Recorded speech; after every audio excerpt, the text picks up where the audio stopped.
Now, Mount St. Joseph Lions football is on the air on WDTZ-LP Delhi Township.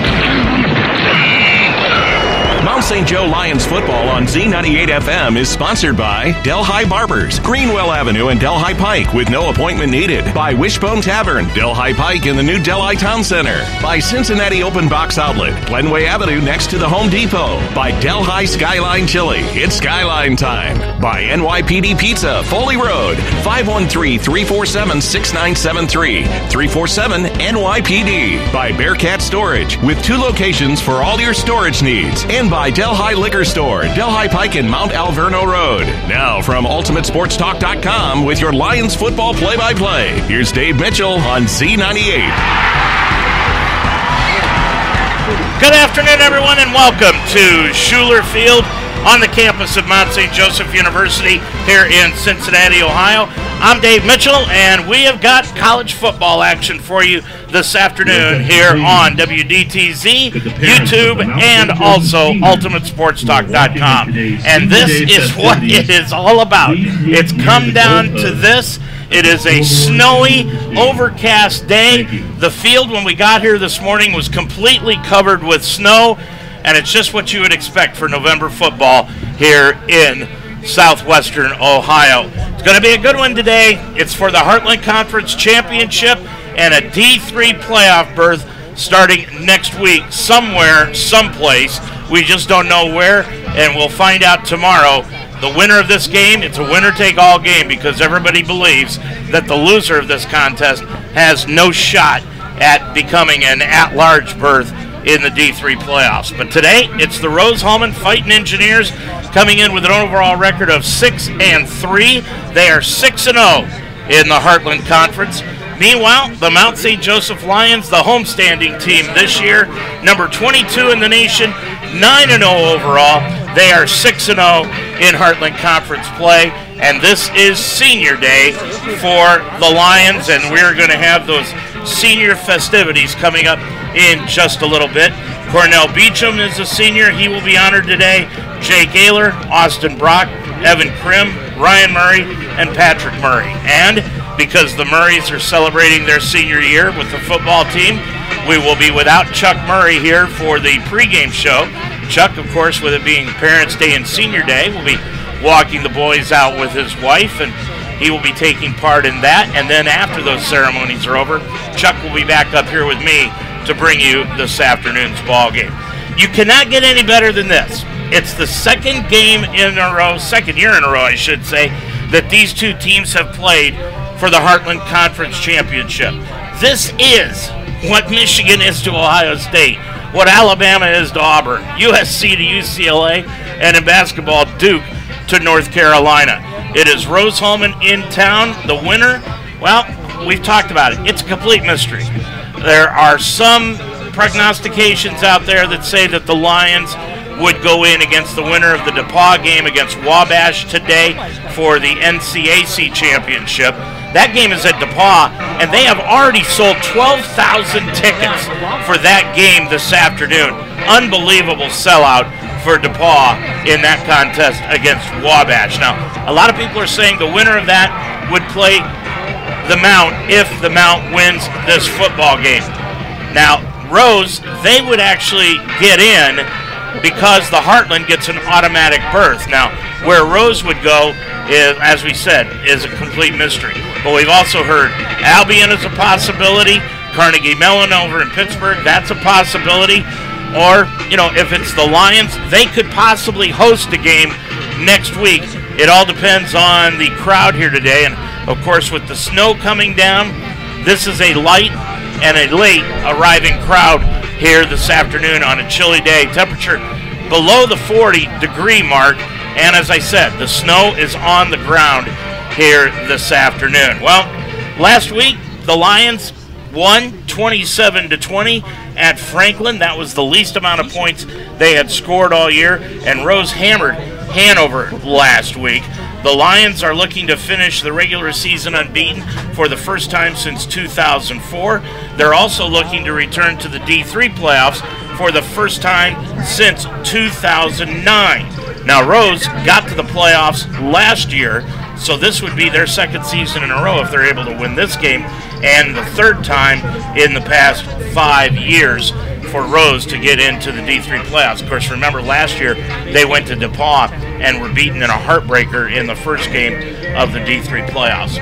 Last week, the Lions not only had to face off against Franklin, but they had to face off against 50-mile-an-hour gusts, and throwing the football was a struggle for the Lions. So, offensive coordinator Caleb Corral turned to Josh Taylor and Cornell Beecham to take over the ground game. That duo did not disappoint anyone. Taylor led the way with 16 carries, 191 yards, 3 touchdowns. He had over 320 yards in total offense and didn't get the Offensive Player of the Week. Craig Ripperda of the Rose Hulman Fighting Engineers got the Offensive Player of the Week as he rushed for close to 200 yards in the last week's ball game. The Lions completed only 8 passes that Taylor threw, so they turned to the duo of Taylor and Beecham in the backfield, and Cornell Beecham carried it 17 times for 156 yards. The passes that they did complete on the day, Zakeem Hunley had 3 of those catches for 81 yards and a touchdown. We spoke with head coach Caleb Corral about the decision earlier this week to put the ball on the ground. Caleb, well, last week you made a kind of a change-up, I guess you would call it, a little bit in the game plan because of the wind and so much talk about. Was it that treacherous out there trying to throw the ball? Yeah, it's pretty much one side of the field was shut off from the pass, and you could tell early I was trying to act like it wasn't an issue, and we threw the ball in the wind. It got picked, and I wanted our game plan was set up to really attack them in the secondary. But I think once we kind of got into it, we knew season on the line, we've got to make this thing happen. We went to the ground game and changed some things up. We had a couple things that hit that were Friday morning installs last week. A couple zone read deals, and obviously Josh, you put the ball in his hands and let him go, run or pass, he can get it done. And then Cornell just with a legendary performance, just making things happen in chaos when they knew we were going to run it and the boxes were tight, and really did it. But that's what we did. We ran behind Sam Martin, who we thought played one of his best games of his career, and it was great to see to see those guys step up and know, hey, however we got to get it done, we'll get it done. Franklin had a good good front four rush, and the offensive line, as you said, did a really good job of giving Taylor a lot of time. Yeah, they've stepped up, and obviously, every week people are going to have to create chaos against them to kind of try to get us, out of our comfort zone, because I think if we get rolling, we're pretty difficult to stop. But they stepped up, and they knew the challenge going in, and, be similar this week. But they've seen it before. Baldwin Wallace and Hope all presented unique challenges. But, yeah, we're proud of what they've done, and those guys are just tough as nails. Okay, let's flip the script and go to Rose. What do you see out of them defensively that could cause some problems for us? Yeah, they're good. They're just a good defense, and it's been one of those defenses that's kind of plagued me my whole career. So it's chaos up front. It's, a lot of man in the back end. And, I think against a defense like this, it's similar to me to Baldwin Wallace, where they're what I call an attitude defense, where they're trying to get you off their game with how physical they play. And I thought, the big difference in that Baldwin Wallace game is we went right at them. We have some physical guys. We have good receivers. We have speed. It's one of the most balanced offenses I've ever had. So I think it's, they're going to try to create chaos, and they'll make plays. But I think it's, it's the number one offense versus number one defense. So I think just like a big boxing match, they'll make some plays, we'll make some plays, and hopefully we can make enough, in the end to get it done. Okay, now you opened the door. I'm going to ask you, why is this type of defense one that's kind of plagued you as an offensive coordinator? Yeah, I think, you people ask, they go, hey, what stops you? And you literally can just kind of paint a picture. I think it's just because they take away a lot of what I call rhythm throws. I like to get our guys, in rhythm early with quick outs, quick slants. And when we can do that, it gets the quarterback comfortable, gets me comfortable, gets the receivers comfortable. And then once that happens, we can just move the ball down the field really quickly. Against Rose, every yard you got to earn. Run, pass, vertical, underneath. You've got to really work for it. And, to be frank, it's similar to when I started my career. Going in this offseason, I knew our non-conference was tough, but, you got to beat this team to get it done. So we've really been prepping. It's a mindset against them. You obviously have to play well physically, but you got to attack, and you can't be afraid of their physical nature. And, you just got to come right at them. And I got all the respect in the world for them just because they do a great job. But that's something I've tried to flip the script in my mind is not worrying about what we can't do. It's more so thinking, hey, we have these guys. We have this ability. Let's go right at them. Let's play strength to strength, and we'll see how it plays out. Well, good luck today. Thank you so much. Caleb Corral, the offensive coordinator for the Lions before this afternoon's ball game. Defensively, the Lions were fantastic last week. They held Franklin to under 300 yards in total offense for the game. Leading the way with 8 total tackles was Nate Owens, Nick Stevenson, and Nick Paff. Each contributed 7 tackles, 6 of them solo. Now, that win last week by the Lions kept them out in the American Football Conference Association's top 25. This week, again, the Lions are ranked 22nd. North Central from Illinois is ranked number 1. Mount Union is 2nd. Mary Hardin is 3rd. In the D3 poll, the Lions received votes, but they did not crack the top 25. Now, that brings us down to the regional rankings. The Lions are in region number 4 in D3. There are 7 teams in each region. Mount Union is number 1, Albion 2, Alma 3, and the Lions are number 4. All 4 of those teams have perfect 9-0 records. Then comes DePaul at 8-1. John Carroll is 6th at 7-2, and Baldwin Wallace is 7th at 7-2. Now, the prognosticators will tell you that today, Baldwin Wallace is playing Mount Union. Mount Union has already clinched the OAC, but if Baldwin Wallace should win that game over Mount Union and finish 8-2, not only does that help the Lions with their strength of schedule, which right now is 202nd in Division III football, but it also helps out Baldwin Wallace because they could get an at-large bid. There are 27 automatic berths into the 32-team field, which means there are just 5 teams that they take at large, and you would figure Baldwin Wallace, if they beat the number 2 team in the country, you'd figure that they're going to get a playoff berth. But if that doesn't happen, then you've got to go to the DePaul-Wabash game. That's for the NCAC title. The loser of that game probably will not get an enlarged berth, so that's another winner-take-all game, just as it was last year when DePaul won it over in Wabash. This year it's in DePaul, and DePaul, as we told you earlier, has sold 12,000 tickets already for that ball game, and it is snowing over there also. John Carroll, well, they're going to end their season coming up this afternoon, and they're probably going to finish 8-2, so who knows who is going to get into this conference. Now in Region 5, we keep an eye on that only because the Lions could be paired up with a team out of that region if they win this game. North Central and Wartburg are 9-0. Then comes Wheaton at the 3rd spot at 7-2. Aurora 8-1. Monmouth 7-2. Ripon is number 6 at 8-1, and Washington University out of Missouri is 7-2. Lions getting set to take on Rose Hulman this afternoon in the Heartland Championship game. I'm Dave Mitchell, and we will be back with more this afternoon on the pregame show right after this. Take your game to new heights at Mount St. Joseph University, where Division III champions are made. We coach our Lions to become leaders who will win on the field and in their career. With 23 athletic teams and cutting-edge facilities, we are the NCAA Division III university in Greater Cincinnati. Are you ready to compete with the heart of a Lion and become our next champion? Learn more at msjlions.com. Dayton Children's cares about the health of your children. Hi, I'm Kirk Herbstreit. Growing up in Centerville, my parents taught me the importance of being healthy, and now I'm teaching my kids. Childhood obesity is on the rise, but there are small steps that we can take to fight it. Turn off video games and go outside, ride bikes, go to the park, or learn a new dance. Parents, once we get moving, our kids will follow. Get moving! Dayton Children's, experts you trust, caring for the children you love. Dave Mitchell right back here at Schuler Field. They started calling it the Shoe earlier this week, and it is well fitted here this afternoon. Hopefully you're going to bring your boots or your warm shoes here today because it is going to be a chilly, snowy day.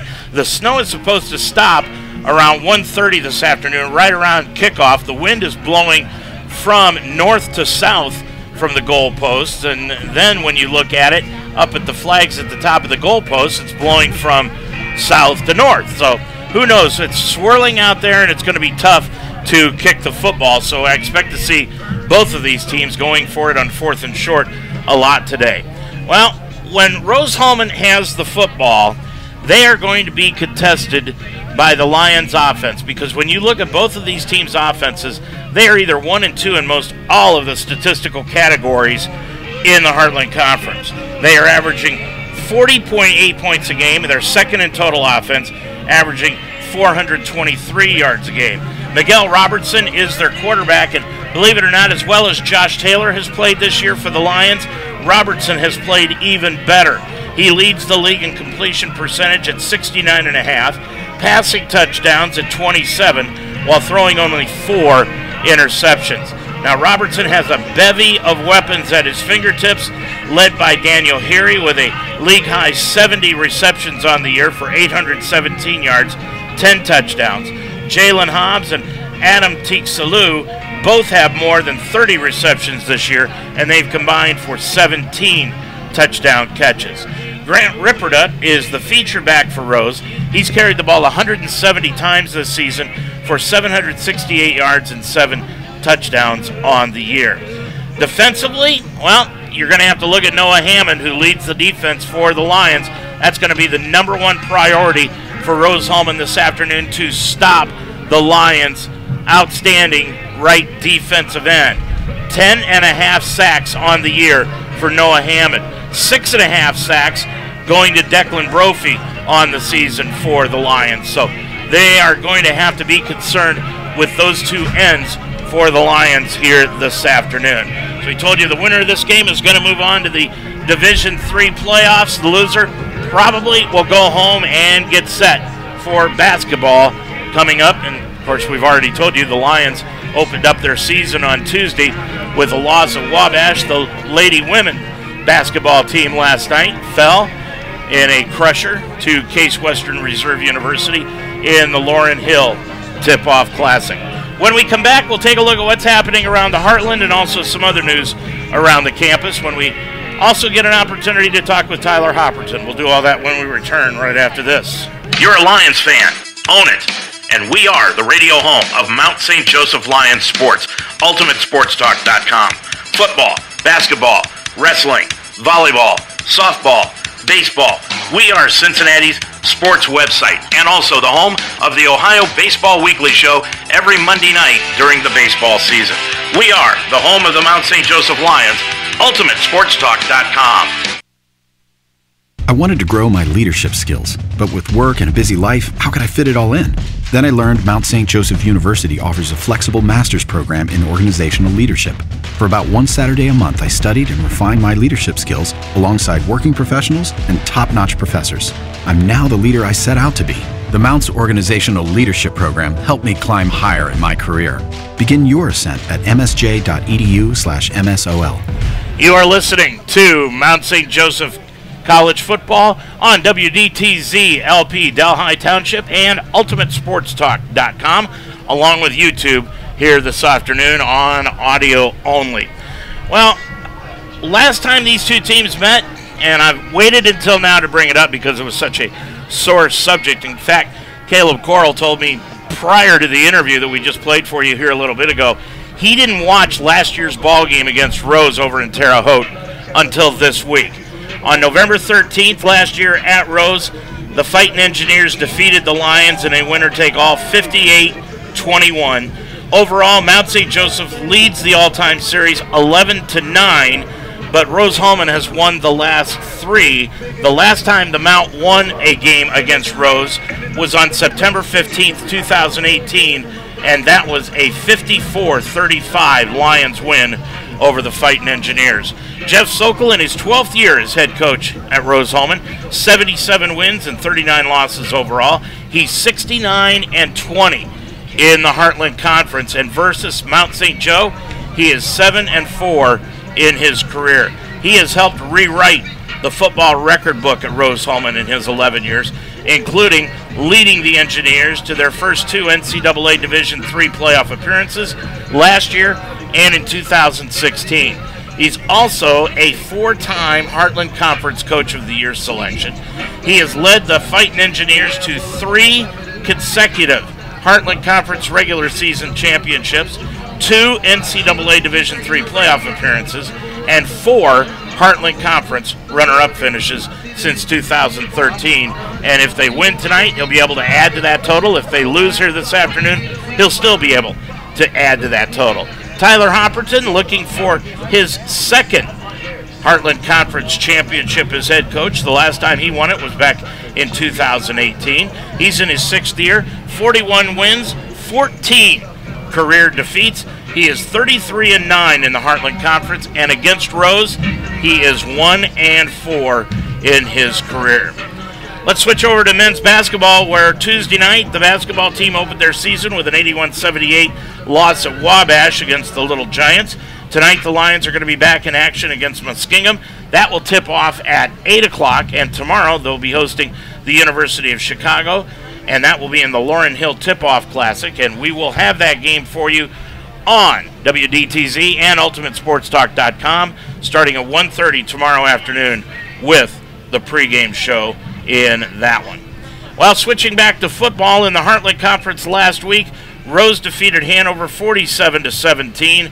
It was Defiance over Manchester in a close one, 24-21, and Bluffton beat up on Anderson 27-9. The standings really don't mean anything. Matter of fact, we're not going to keep an eye on any game this afternoon other than the DePaul-Wabash game. The Mount and Rose are tied at the top at 6-0. Franklin and Hanover are tied for 3rd at 4-2. Then comes Bluffton and Defiance at 2-4.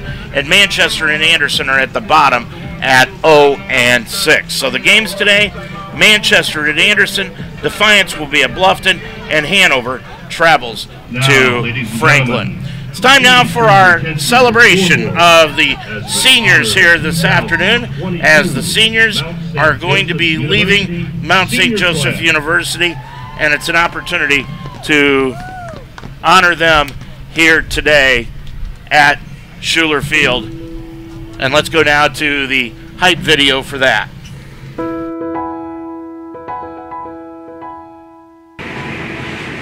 I'm Cornell Beecham. I'm number 0. I play running back here at Mount St. Joe. I went to Wynwoods High School here in Cincinnati, Ohio. I got 2 varsity letters here at Mount St. Joseph University for football, and I'm a sports management major. My plans after graduation is just to come back here and get my master's. My favorite memory here is probably this year, football, first game against Ball and Wallace, me making a catch, basically to almost ice the game against Ball and Wallace. Joining me on the field today will be my mom, my 4 sisters and family, my daughter and my son, and my girlfriend. I would like to thank God first and foremost, but I would also like to thank the staff here at Mount St. Joe and the coaches and everybody who supports me.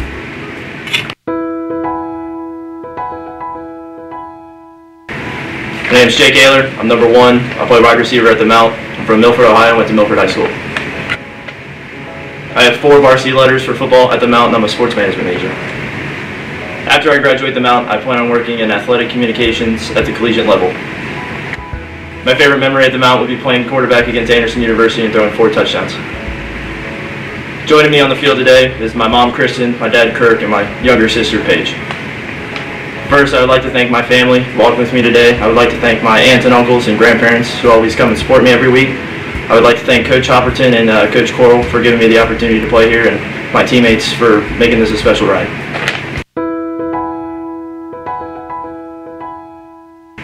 My name is Austin Brock. I play receiver here at the Mount. I wear number 6. I am from Gainesville, Georgia, and I attended East Hall High School. I have 4 varsity letters here at the Mount, and I am a secondary education major. After graduation, I plan on teaching high school and hopefully coaching high school football. My favorite memory here at the Mount is in 2019 we went to New York City and danced on Times Square as a team. Joining me on the field today will be my mom, Michelle, my dad, Shannon, and my little brother, Alex. First off, I want to thank my parents for supporting me in everything I do and driving 8 hours away to never miss a home game. I want to thank my aunt for supporting me and coming to any home game that she could make. I want to thank my grandparents for always watching online and supporting me in whatever I needed. I want to thank Coach Coral and Coach Hoff for sticking with me throughout all the hard times and giving me the chance to play the game that I love. I want to thank the education program for allowing me to have the confidence in what I want to do after I graduate. And I want to give a big thanks to Sam Martin and Josh Taylor for allowing me to be comfortable 8 hours away and feeling like I had brothers away from family.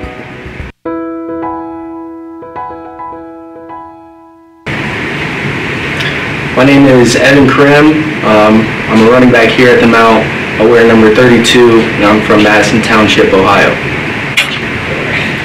So I have 2 varsity letters in football, and I'm an elementary education major. I plan to go right into teaching right after I graduate here at the Mount. My favorite memory here at the Mount is when I first transferred over here, just building the relationships that I've built that's going to sustain me a lifetime. So joining me on the field today is my mom, my dad, and my two sisters, Allie and Abby. First, I want to thank God. Without Him, none of this is possible. Secondly, I want to thank my mom and dad for being a great source for me as I've been growing up through college. Then I want to thank Coach Coral and Coach Hott for giving me the opportunity that they've given me here at the Mount.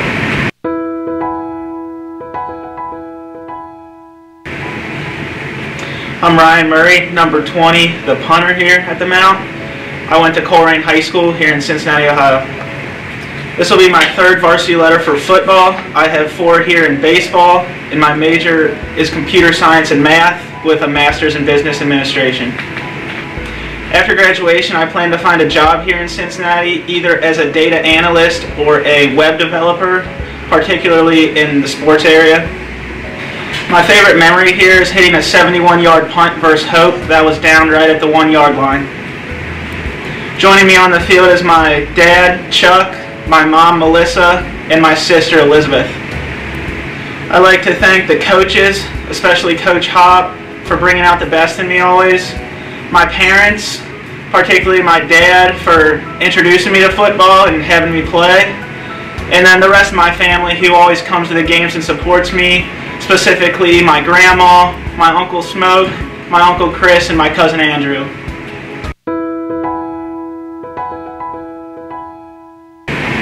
My name is Patrick Murray. I'm the placeholder here at Mount St. Joseph University. I'm number 83. I went to Coleraine High School, and I'm from here in Cincinnati, Ohio. I have 3 varsity letters here at Mount St. Joe for football and 3 for baseball, and my major is sport management. My plans after graduation is to go into coaching, specifically baseball, hopefully at the college level. My favorite memory is beating Hanover at Hanover in football in 2018 and winning the conference in football. Joining me on the field today is my dad, Chuck, my mom, Melissa, and my sister, Elizabeth. I would like to thank Coach Hop and all the coaches for taking a chance on me. I'd like to thank my mom and dad for coming to all my games and supporting me. And I'd like to thank my uncles, grandma, cousin for always coming and supporting me also.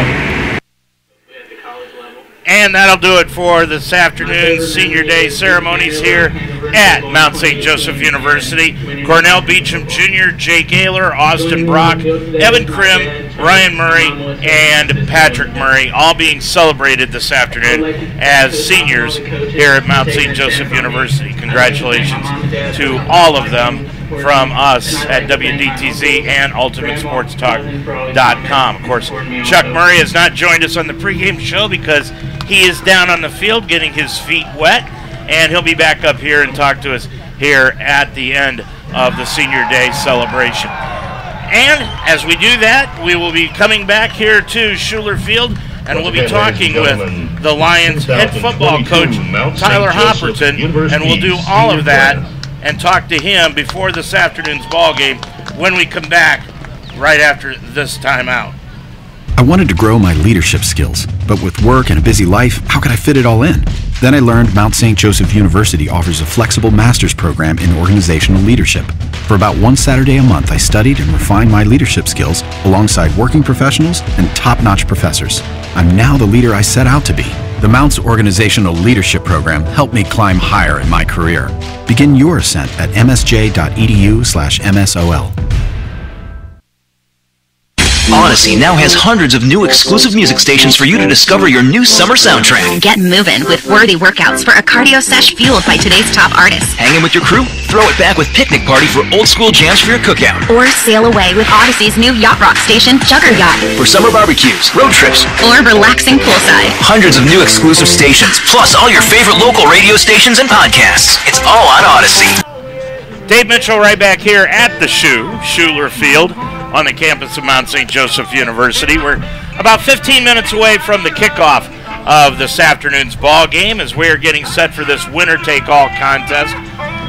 Taking a look at the weather situation, and you look at the maps and everything, the lights are on here at Schuler Field, so we'll be playing the game underneath those lights. It's overcast, The snow is expected to go away about 1:30 this afternoon, but it appears that it's already stopped and has for about the last 15-20 minutes. It snowed all morning, and when we got to the field this morning about 9:30, 10 o'clock, it was really kind of pretty because the entire field was just covered with a light dusting. There were no footprints. The entire field was covered, and it was just an outstanding picture. The only thing that you could really see through the snow was the Mount St. Joseph Lions insignia right at midfield. We are done with the Senior Day celebrations. Now there are several recruits down at the far end of the field that Coach Hopperton is speaking to, and those kids are lucky enough to get in here and see this afternoon's game. Should be a real interesting game here this afternoon because the Fighting Engineers are 6-0. They are 6-3 in their entire season over the year. They started out the season with 3 straight non-conference losses. They fell at DePauw by 3, then came home to lose to Trine by 1, but then the next week Albion dominated the Engineers 49-17. Then Rose went on a tear, winning 6 straight in the Heartland Conference. They appeared in the D3 playoffs a year ago and in 2016. North Central defeated Rose Hulman 41-7 in that 2016 playoff appearance, and North Central would later win the 2019 NCAA Division III National Championship. DePauw won last year 26-21 over the Engineers in the playoffs. The Engineers have won 13 conference championships, and they enter the 2022 season with an all-time record of 473 wins, 544 defeats, and 30 ties in their career. They have scored 367 points this year. That averages out to 40.8 points per ball game. They've given up 183. That averages out to 20.3 points per game for the Engineers, and that's a differential of 20.5 points per ball game. Their junior running back, Greg Ripperda, had his first career 200-yard rushing game last week with 204 yards at Hanover, and he earned the Heartland Conference Player of Week honors. Ripperda also had 768 yards rushing for the season and 7 TDs in the year. The Fighting Engineers, one other thing we want to tell you, they have won 15 straight games against Heartland Conference competition dating back to the spring 2021 season. Well, the Mount St. Joseph Lions this week are ranked number 22 in the nation, according to the American Football Conference Association poll. They are 9-0, 6-0 in Heartland Conference play. They are 4-0 here at home, 5-0 on the road. Tyler Hopperton in his 6th year with a 41-win record and 14 career defeats, 33-9 in the Heartland Conference, and we had a chance to talk with Coach Hop prior to that yesterday afternoon. Coach, well, we're where you wanted to be at the beginning of the season, 9-0, going in against Rose for the championship. I always hate this question, but I'm going to go ahead and ask it. How do you feel right now about where you're at?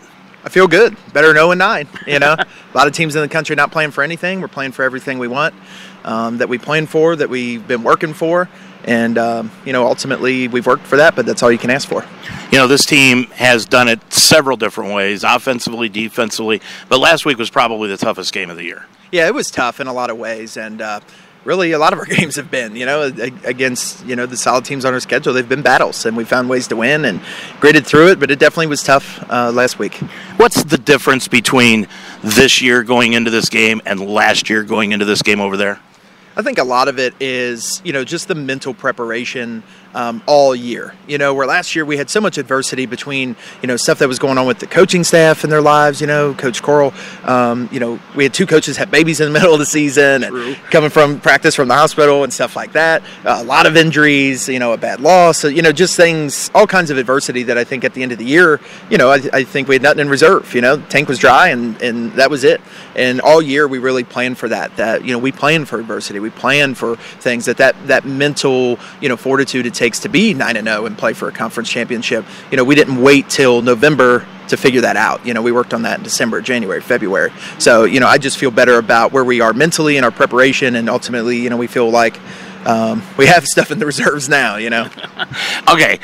I know our team is better than we were last year at this time. What about Rose? Where are they at in comparison to where they were last year? They're good, and they're playing their best football right now. They've gotten a little better every week. You know, they were 0-3 in thetheir non-conference, but they played tough teams. Mm-hmm. But ultimately, you know, to win the conference championship and go to the playoffs is ultimately their goal. And they're 6-0 in conference, and they get a little better every week. You know, they've beat all the teams in our league handedly. They have great athletes. You know. Not a ton of different faces from last year, so it's not like it's a whole new team. You know, I think they set goals to win the conference championship, and they're definitely on their way. What's their defense like? I mean, when you look at that and you get the overall view of it, how does it compare? All seniors, consistent.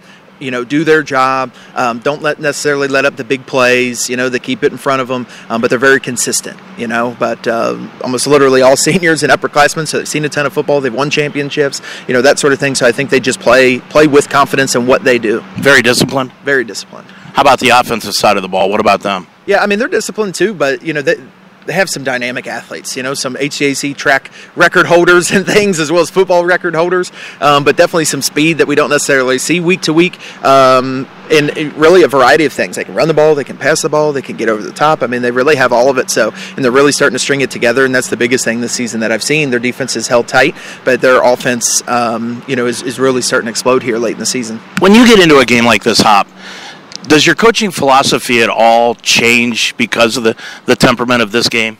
Not really. You know, I think there's some things that change naturally, but I think especially as the head coach, it's important for me to be consistent.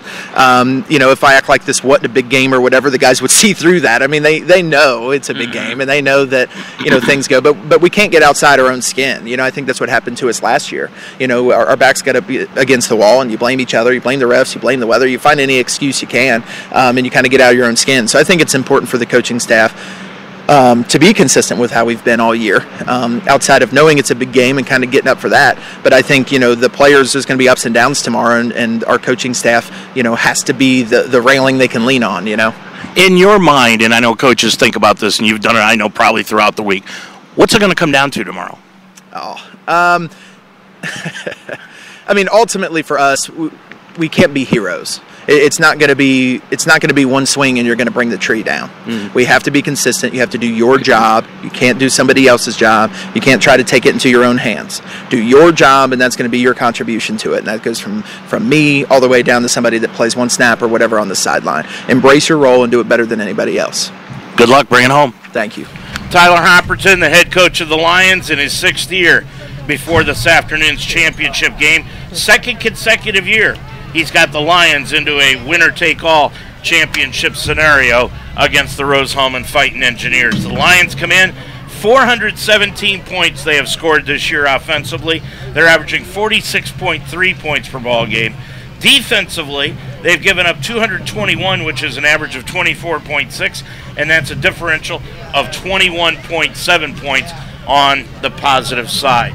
Joining us now here this afternoon is Chuck Murray. Chuck just got through celebrating his twin son's senior day celebration, and like we talked, Chuck, I've been through it before. You've been through it now. It's an emotional period. Yes, it is. You know, and it kind of takes, to me, a little bit of a backseat, only because this game has such importance. And then you start thinking, wow, God forbid we don't win. This is it, no more. And you know, so. It's emotional, but, you know, we got to get ready to play this game. Yep. Now, when you look at this, Chuck, of course, we're going to go right into your specialty, the wind. Let's talk about the weather. Now, how does this affect both teams? Well, you know, I think the way the flagpoles are going, it looks like it might be blowing crosswind more than, like in some of the, well, last week it was, you know, a 30 to 40 mile an hour wind straight across the field, where this looks like, just watching pregame, it looks like it's blowing across more than that. You know, will it affect the passing game a little bit? You know, possibly. You know, and you look out at the field, the snow, a lot of it's melted, and I anticipate maybe by mid to late first quarter, a lot of this will be gone. So the snow that we had earlier this morning, and even the little bit of wind we're having, might not be as big a factor as we thought it would be. Yeah, and I mean, when you got here this morning, the entire field was just covered, as we said, with a light dusting of snow, and they've done a fantastic job not only of getting the field prep to play this game, Chuck, but also the bleachers and the seats. Yeah, our maintenance staff did an outstanding job. Melanie Wagner, our athletic director, and they had people out here working, getting this thing ready. So, again, you hate to play in these conditions, but the old saying, both teams got to play in it. So, it's not like they can say, hey, let's play it on Tuesday. Today it's 1:30 kickoff, and here we go. Here come the Lions. Lions are coming onto the field out of their locker room as they are set for this one here this afternoon. Rose Hulman has also come out of their locker room. They are on the far sidelines getting set for this one, Chuck. Chuck, in your mind, what do you feel the keys to the game are going to be?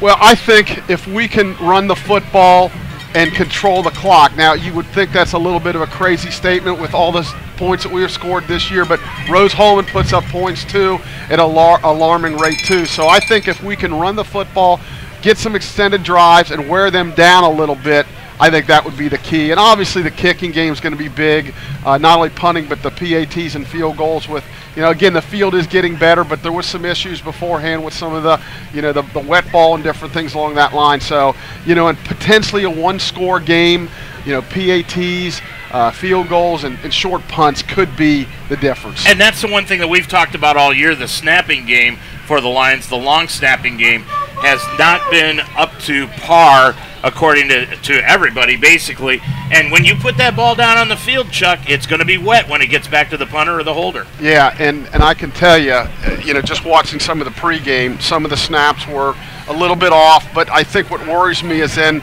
if the snap's a little off, does that slow down the kicker, Kyle Farsing, and then that makes them be able to penetrate a little bit, and we don't want any blocked field goals. So I think what's going to happen is the coaching staff will probably see how it goes, maybe the first TD or so, and then if there's issues with either field goals or extra points, whether it be just a wet ball or bad snaps, you could see us maybe potentially going for 2 more. Chuck, Miguel Robertson, their quarterback, has been outstanding this year. He's the top quarterback in the Heartland Conference. Hard to believe, but he's got the arm, and we'll talk more about that when we come back right after this. Take your game to new heights at Mount St. Joseph University. With 23 athletic teams and cutting-edge facilities, we are the NCAA Division III university in Greater Cincinnati. Learn more at msjlions.com. I was in the middle of the Atlantic Ocean when it happened. There was a sudden jolt, and our submarine crashed on the seafloor. We were in total darkness. That's Dr. Dejana Figueroa, a marine biologist and STEM teacher, talking about a deep sea dive she'll never forget. It's funny, when I was a kid, I was afraid of the ocean, and there I was, 2 miles below the surface. But as a scientist, you prepare for that. Using our training and a little creativity, we fixed the sub and finished our experiments. The dive was just too important. Every dive gives us glimpses at things few people ever get to see. Glowing creatures, fiery undersea volcanoes. When we got back to the surface, I kissed the ground and called my mom, of course. But you know what? I wouldn't trade that dive for anything. Dr. Figueroa uses her passion for STEM to discover new things and make the world a better place. She can STEM, so can you. Check out She Can STEM for more stories and inspiration. A message from the Ad Council. Hi, this is Morgan Freeman. Has anyone ever said, you're the picture of health? You look healthy, you feel fine, but that may not be the full picture. Colorectal cancer is the second leading cancer killer of men and women over 50. Since it doesn't always cause symptoms, you may not know you have it. The only way to know is by getting screened. Screening can find precancerous polyps, so they can be removed before they turn into cancer. This is one cancer you can prevent. Plus, screening can find colorectal cancer at an early stage when the chance for a full recovery is very high. Talk with your doctor and get tested for colorectal cancer. Medicare and many insurance plans help pay for screening. Get screened. Make sure you are the picture of health. A message from the U.S. Department of Health and Human Services and the Centers for Disease Control and Prevention. Odyssey now has hundreds of new exclusive music stations for you to discover your new summer soundtrack. Get moving with worthy workouts for a cardio sesh fueled by today's top artists. Hanging with your crew? Throw it back with Picnic Party for old school jams for your cookout. Or sail away with Odyssey's new yacht rock station, Jugger Yacht. For summer barbecues, road trips, or relaxing poolside. Hundreds of new exclusive stations, plus all your favorite local radio stations and podcasts. It's all on Odyssey. Well, we are about set for football action here this afternoon as the Lions are getting set to kick this thing off against the Rose Hulman Fighting Engineers. Chuck, your idea on the keys to the game here today? Yeah, I think, as I mentioned, I think the running game, us being able to control the line of scrimmage, I think is big. We got to at least be even in the kicking game. They have excellent special teams. And, again, I think winning the line of scrimmage. They're going to be able to throw the ball around a little bit. We thought maybe a few hours ago that might be an issue, but looking at, the snow has stopped. A lot of it's melted off. And I don't anticipate a lot of slipping and sliding. We'll see once this gets going, but I think we're going to have pretty close to a normal kind of football game that maybe we didn't think we'd have 3 hours ago. Yeah, I know when you watch the teams warm up, it didn't look like the receivers were having much problem getting footing. Right, and even now, this is even a half hour later here, it doesn't seem like it's a big issue. So we'll have to watch the first series or so to see if there's any slipping and sliding, but I think it's going to be fine. Well, the keys for today's game, according to me, Rose Hulman, they've got to be physical in this afternoon's contest and control the clock, which means they're going to want to run the ball here this afternoon and keep it out of the Lions' hands. And for Mount St. Joseph, they want to keep their eye on the prize. They want to make sure that if they get down like they did a year ago, they can keep their head in the ball game and be able to come back in it, and they need to put points on the board. 11 to 19. Chuck, talking with Charlie Mullins before today's game a little bit, he still thinks this is going to be a high-scoring game. Well, again, an hour or two, we might not have thought that, but I can kind of concur with him. Here's the coin flip is going on. They're looking at, I don't know, I think they're talking to Rose Hulman. Wait a minute here. Looks like they are, yeah. So they're trying to figure out if they defer, we'll take the ball, then Rose will have a choice which goal to defend. And it looks like Rose won the toss. They defer. So they're going to defer. We're going to get the ball. So they defer, and we get the football. So we'll see pretty much right away what our game plan is. And, the only good thing about getting the ball first, you want to go down and score. I do like deferring if you get that opportunity, but, a coin flip's a coin flip. Yeah, so. I know you and I have always, we've wondered this year as to why teams have given us the football to begin the game. Yeah, so we'll see how these kickoffs go. Like I said, it looks like the wind's kind of going across, but the flags are moving a little bit, not nearly as much like last week, but we'll see how this goes. Well, the Lions are going to be going from south to north, right to left across your computer and screen and radio dial. They are in their all dark blue uniforms today with white numerals and gold trim and, of course, the white helmets. For Rose Hulman, they're in their all white uniforms today. You can almost get them confused with the snow on the ground. Yeah. And they've got their maroon numerals and trim here this afternoon. They are in the gray helmets today to get this one underway, Chuck. I'm sorry, I would say the little bit of, the wind that's blowing, it could be, we could have the wind a little bit this quarter, but it's not nearly the fact that it was last week. Well, we're set to go. Cornell Beecham back set to return with Ari Turner, back about their 3-yard line. Kicking it off for Rose Hulman is going to be Connor Whitesell. Whitesell, a freshman. He's going to be kicking it off, sidewinder from the 35-yard line. We are set to go here in this championship game, winner take all for the D3 playoffs and championship of the conference. It's a high end-over-end kick, short. Beecham will take it in at his 8, right up the middle to the 15, 20, 25, and he's going to get out to about the 29-yard line on the return. I was surprised they kicked it right to him and said, I dare you, and good return out to the 29, so we take over right there. And it will be Josh Taylor completing 62% of his passes at quarterback today, 21 touchdown passes, 8 interceptions. Cornell Beecham just 37 yards away from 1,000 yards rushing here today. Lions will start out in the pistol formation. Beecham will be to the left of Taylor. Receivers out wide on both sides. 1st and 10 from the 30-yard line. Dropping back Taylor. First pass of the game. Can't find anybody. He's going to run it to the left, pick up a block, and then get upended at about the 33, maybe the 32-yard line. Gain of a couple on the play. Boy, he had a lot of room to run, but he got tripped up there by, it looks like, Kaiser Bowen. Nice play, or that's probably a first down. Along that front line, Colin Candra is at left tackle.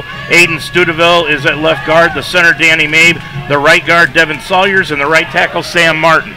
Joey Newton goes out wide to the right side now for the Lions. Dropping back, Taylor on 2nd and 8. Throws it out to the right side. Complete to Porter at the 41-yard line. And he's got a first down for the Lions. Yeah, quick, simple out. Little high. Omar went up and got it. First down, Lions. Rose corner was definitely playing pretty far off. 14:04 left to go. We've just begun this ball game. Taylor brings the Lions up to the line of scrimmage. Receivers out wide on both sides. They've got a stack receiver set on the near side. Beecham in the backfield. Dropping back Taylor again. Third straight pass. Throws it over the middle. Complete on the play to Joey Newton at the 45-yard line. And he's going to be knocked down and brought down at the 47-yard line. It's 7-yard completion. Yeah, a little high again. Joey went up and made a nice catch. 2nd and about 4, it looks like.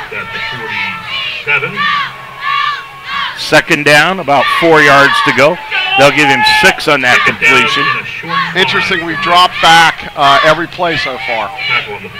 Tight end right is Powell. 2nd down, 4 from the 47. Mount still in their own territory. Dropping back Taylor, looks upfield. He's going to throw the deep fade pattern, and it is going to be incomplete. Tried to go Jody Newton up the right side, and he was covered by Tice Miller. You want to be careful when you throw it out towards Miller. He's got 6 interceptions this year. Yeah, they tried to go back shoulder there, and Joey got a little bit, his steps got a little bit off, and Josh threw it just a little bit too far behind him, even though it was a back shoulder throw. So big 3rd down coming up. Still haven't ran the ball yet, just throwing it around. 3rd down, 4 yards to go. Hunley goes out slot right, Newton wide right. Porter comes out to the left-hand side. Now Hunley's going to move in motion to the near side. They've got trips on this side. Ball on the far hash mark. 3rd down, 4, dropping back Taylor again. He's going to be under a heavy blitz. Throws over the middle, complete on the play, and it's going to be close to a first down. They're going to give it to him, It looks Dave. like Beecham, and he's got the first down at the 49 of Rose Hulman. Boy, I wasn't so sure about that, but they gave him forward progress. Nice job by Josh. He was under pressure, got it out to Cornell just enough to make a first down. I mean, within inches. 1st and 10 for the Lions. They keep this drive going on the initial drive of the game.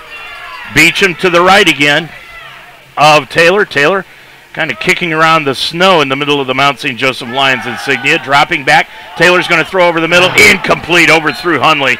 He had him wide open over the middle. Yeah, that's 3 or 4 passes now that have come out high. So Josh may be a little bit excited and amped up here. He'll settle in a little bit, but yeah, you're right. He had him wide open. The one wish list for Taylor over the offseason, learn to throw a changeup.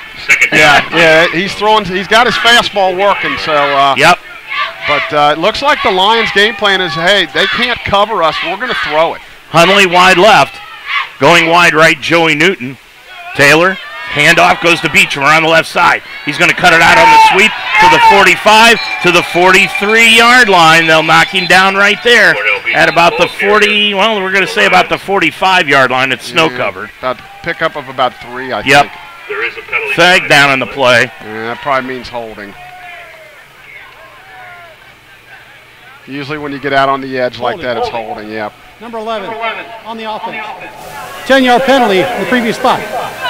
Yeah, that's on Hunley. Trying to make a block there on the edge and just, boy, those are big, big penalties here. 2nd and long. It makes it really hard. That's going to knock the Lions back into their own territory, back to the 41-yard line, and make it 2nd down and about 20 yards to go for a first. Yeah, way behind the sticks now. Hunley is out to the left-hand side, going out. Now check out, he's out wide to the right. Beecham is in a slot on the right-hand side now. And now he's in the backfield. They throw it up the left side, complete to Porter. Porter at the 45-yard line in Rose territory. He's going to pick up about 12 on that play. Now they're going to say about 14, and it'll bring up 3rd down and 6. Yeah, 3rd and very manageable. Nice pattern. Again, Rose playing off. Josh got it out there fast, and Omar took care of the rest. Big play right there. 3rd and manageable. Taylor, so far in the ball game, he is 4 of 6 for 32 yards. 3rd down, they're going to call it a long 6. Beecham to the left of Taylor. Ball on the near hash mark. Porter is out wide to the left. Now Taylor. They're going to send Beecham. Blitz. They're expecting blitz. They put Beecham right between the right guard and the center. Now Taylor's going to take off. He's looking upfield, throws it upfield, and he's got a receiver, but he threw it in between two of them. Couldn't decide which one to hit, and it's incomplete. And fourth down for the Lions, and they'll bring in the punting unit. Well, I can tell you that was well scouted by the Lions coaching staff to move Cornell up there to pick up that blitz, but unfortunately, we just couldn't break open. We had some single coverage down the field, but the nice job by Rose Hulman. So dropping back to return for Rose will be Jalen Hobbs and Dan Heary. Murray will punt the ball away. He has punted it 21 times this year, 40.5 yards per kick average. He'll be kicking it away from about his own 47. And he gets the punt away. It is a sidewind kick. It's going to take a mount bounce inside the 20, and it will die at about the 15-yard line. That's going to be a 30-yard punt. No return, and now Rose Hulman will start things out offensively with their quarterback, Miguel Robertson, number 10, completing 70% of his passes for 21 touchdowns. Grant Ripperda will be the running back, number 6. He's got 7 touchdowns, 768 yards. The wideouts are Jalen Hobbs, Dan Heary, and Adam Tice-Salou. The tight end is Alex Grosek. And we'll give you the offensive line here after this play. Out of the pistol, Robertson, he's going to throw the ball. Good protection. Then he gets hit as he throws. It's a duck, but it's completed out on the right-hand side to Adam Tice-Salou. And Salou is going to be hit at about the 30-yard line, maybe the 31, and he got a first down out of the play. Yeah, initial good pressure, and then we dropped coverage over there. He ended up being wide open, so somewhere there was a bust. They're going to put him out at the 31-yard line. First and 10. Now moving in motion to the far side is Tice-Salou, and the run right up the middle is Ripperda, and Ripperda is going to take it out to the 40. That's a gain of 8. Yeah, one thing we can't have, we got to stop one or the other, the run or the pass. We can't let them be successful at both, or it's going to be a long day. Grosek, the tight end, lined up on the right-hand side. Now he moves in motion to the far side. Robertson is going to throw it complete to Tice-Salou, and a short gain out at about the 45, maybe the 46-yard line where they'll spot him, and that's enough for another first down for Rose. Yeah, they're going hurry up all the way here. And a quick snap, it goes to Robertson, and the pass is complete out on the left side to Hobbs. Well covered by the Lions, but they can't bring him down, and Hobbs is going to run forward through Austin Price and pick up a yard on that play when it should have been a loss of about 5. Yeah, he kind of rode Austin a little bit here, but Austin was on the coverage, so they like those little quick bubbles and quick screens. Rose averaging 423 yards in total offense, second to the Lions. Second down, a long 9, handoff to Ripperda. Ripperda takes it up to the 49-yard line, and he is hit and dropped by Noah Hammond on the play, and also Rutherford. Again, hurry up. Lions are trying to make substitutions here. And 9.5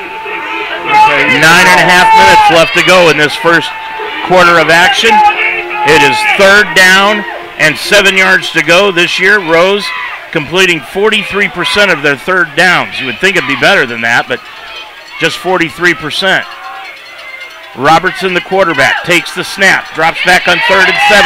He's going to throw it out in the flat, complete on the play, and another first down at the 41 in Mount territory to Jalen Hobbs. Yeah, nice pattern there, just kind of sitting in his zone. He went down to the spot, sat down, and he hit him. Hobbs with 71 catches on the year. He's their leading receiver. First and 10, ball right at the 40-yard line of the Mount. Robertson again throws over the middle, incomplete, right through the hands of Tice-Salou. Yeah, that was a little bit of a fastball there too, kind of high, and ball's a little wet, so second down. I think they're trying to set up that little slant and go, so we make sure we have a little safety help over there. Second down, 10 yards to go for Rose. They move Grosek in motion. Handoff goes to Ripperda off the left side. He's going to be stacked up, brought down right at the line of scrimmage by Handem and Brophy. Yeah, really nice job. Noah got off his tackle, or off his block, and made the tackle. So we got a third and long again. We got to get off the field on this third down. 8.5 left to go. Third down, 10 yards to go. Grosek comes out wide to the right, trips out to the near side. Crowd getting into it. Robertson, fake handoff, throws up the left-hand side. He's got a man, and it's over his head.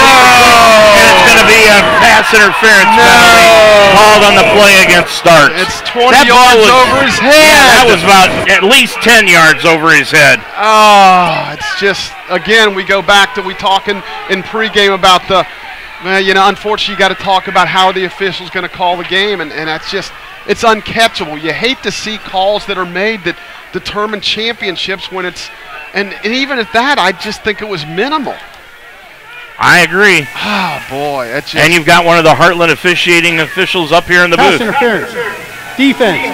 Number 3. It's a 15-yard penalty. I don't know how you call something like that, Chuck, in weather like this. Again, it was very uncatchable, and it was they're hand fighting a little bit. I mean, you don't want to call ticky-tack stuff in a championship game, no matter what sport you're doing. That's just puts it down to the 25-yard line. Rose a first down on a penalty. And Robertson's going to throw it out into the flat. It is complete on the right side to Hury. Hury's going to take it inside the 25. He'll be run out of bounds at about the 21-yard line. We'll make it to about the 22. 3-yard gain on the play. Again, Rose hustling up to the line of scrimmage. Hobbs goes out wide to the left-hand side. Now he's replaced out there by Tice Salou. Hobbs trips out on the far side. Ripperda.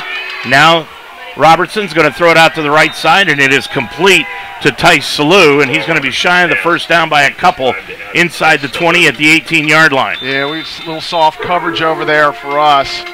So 3rd and 2 here. I assume this is 4-down territory. 7:35 left to go. Both teams have had the ball one time. Lions drove it, held on to it for about 5 minutes. Now Rose is trying to do the same, but they're in the red zone. Robertson moves a man in motion. Now the handoff to that man in motion around the right side. That's Hury. Hury's going to pick up the first down. He's going to be run out of bounds at about the 12-yard line, and that'll be enough after a 5-yard gain for a first down. Well, we really need to tighten up here, hold them to a field goal attempt if we can. Boy, this hurry-up offense has got us on our toes. Yep. Robertson with Ripperda to the left of him. Trips out to the far side. Dropping back Robertson. He's going to throw it over the head and incomplete of the intended receiver, Hury, but Hury was open, Chuck. Yeah, another busted coverage. Austin brought our Price is looking, and they're confused here. So, boy, we caught a break there. That's a walk-in touchdown. 2nd down, 10 yards to go from the 12. They can pick up a first down by getting inside the 2. Robertson looks over to the sideline to his offensive coordinator, Andy Freeze. He's got receivers out wide on both sides. Now Grosick in motion to the far side. Drops back, Robertson throws, and it's complete to Tice Salou, and he's going to be hit as soon as he caught the ball inside the 5 to the 7. Another slant there. They've run 3 now. 3rd down and about 4 yards to go. They'll give him 6, so it's 3rd and 4. 6:39 left to go in this first quarter. No score so far in the championship game. Ripperda to the right. Robertson is going to pitch it out to Ripperda around the right side. He's going to go to the pylon, dives, and he is out of bounds, they will say, at about the 1-yard line. Our sideline was screaming for a hold on their receiver. We didn't get the call. That's going to be enough for a first down. And now it's goal to go. The locals are not happy. Well, they shouldn't be. Yeah, they got away with one there. Again, Ripperda out of the... He's going to take it himself off the straight. He's about a foot away. He's going to be about a foot away. Yeah. I thought he had it inside. I did too, actually. But they put him down about a foot shy. Boy, the nose of the football, Chuck, is about 6 inches away from the goal line. He was in the Wildcat. Now he's going to go into the Wildcat again as they send Robertson out wide right. Ripperda is going to take the snap. Ripperda is going to run it up the middle, through a hole on the left side and in for the score. Well, that was gift wrapped, and I hate to say it. Absolutely. Very, very questionable call. A 3rd and 10 where it's overthrown by a good 10 yards, and we get pass interference against us. So maybe that tells us if we just throw it up for grabs, we can get the call too. And coming in to attempt the extra point will be Kyle Reberg. Reberg 7 for 11 in field goals, 46 for 50 in extra points. The holder is Chase Wilkinson. Chase Wilkinson is the holder.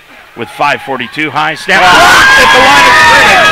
Lions got pick it up and go. He picked up by Owens and he fell down. He had a lane going through up the left-hand side, but it'll be brought down, and the Lions will regain the football. After the kickoff, your score with 5:42 left to go in this first quarter. It's Rose 6, the Lions nothing on the Mount St. Joseph Radio Network. Thank you, NYPD Pizza, for your support of Mount St. Joseph University football on Z98. NYPD Pizza, 5329 Foley Road, and NYPDpizza.com. Thank you, Wishbone Tavern, for your support of Mount St. Joseph University football on Z98. Wishbone Tavern, 5251 Delhi Pike, and wishbonetavern.com. Thank you, Bearcat Storage, for your support of Mount St. Joseph University football on Z98. Bearcat Storage, 2 locations on Delhi Pike, and bearcatstorage.com. So the Lions are down now 6-0, Chuck, after that touchdown run by Ripperda from 1 yard out, but they blocked the extra point. Yeah, Chandler Rutherford, he got in there and made a really nice block. He busted through the line. So, hey, you never know. That point might make a big difference. So, nice play to at least get us a little momentum back. Beecham and Ari Turner will be back set to return this kickoff from Weitzel. Rose gets the first score of the ball game, short end-over-end kick. Beecham's going to let it bounce. It goes right by him. It's going to die inside the 5. He picks it up at the 3, and he's going to be down at the 1, maybe the 2. Again, we talked about special teams all year. We're playing too deep.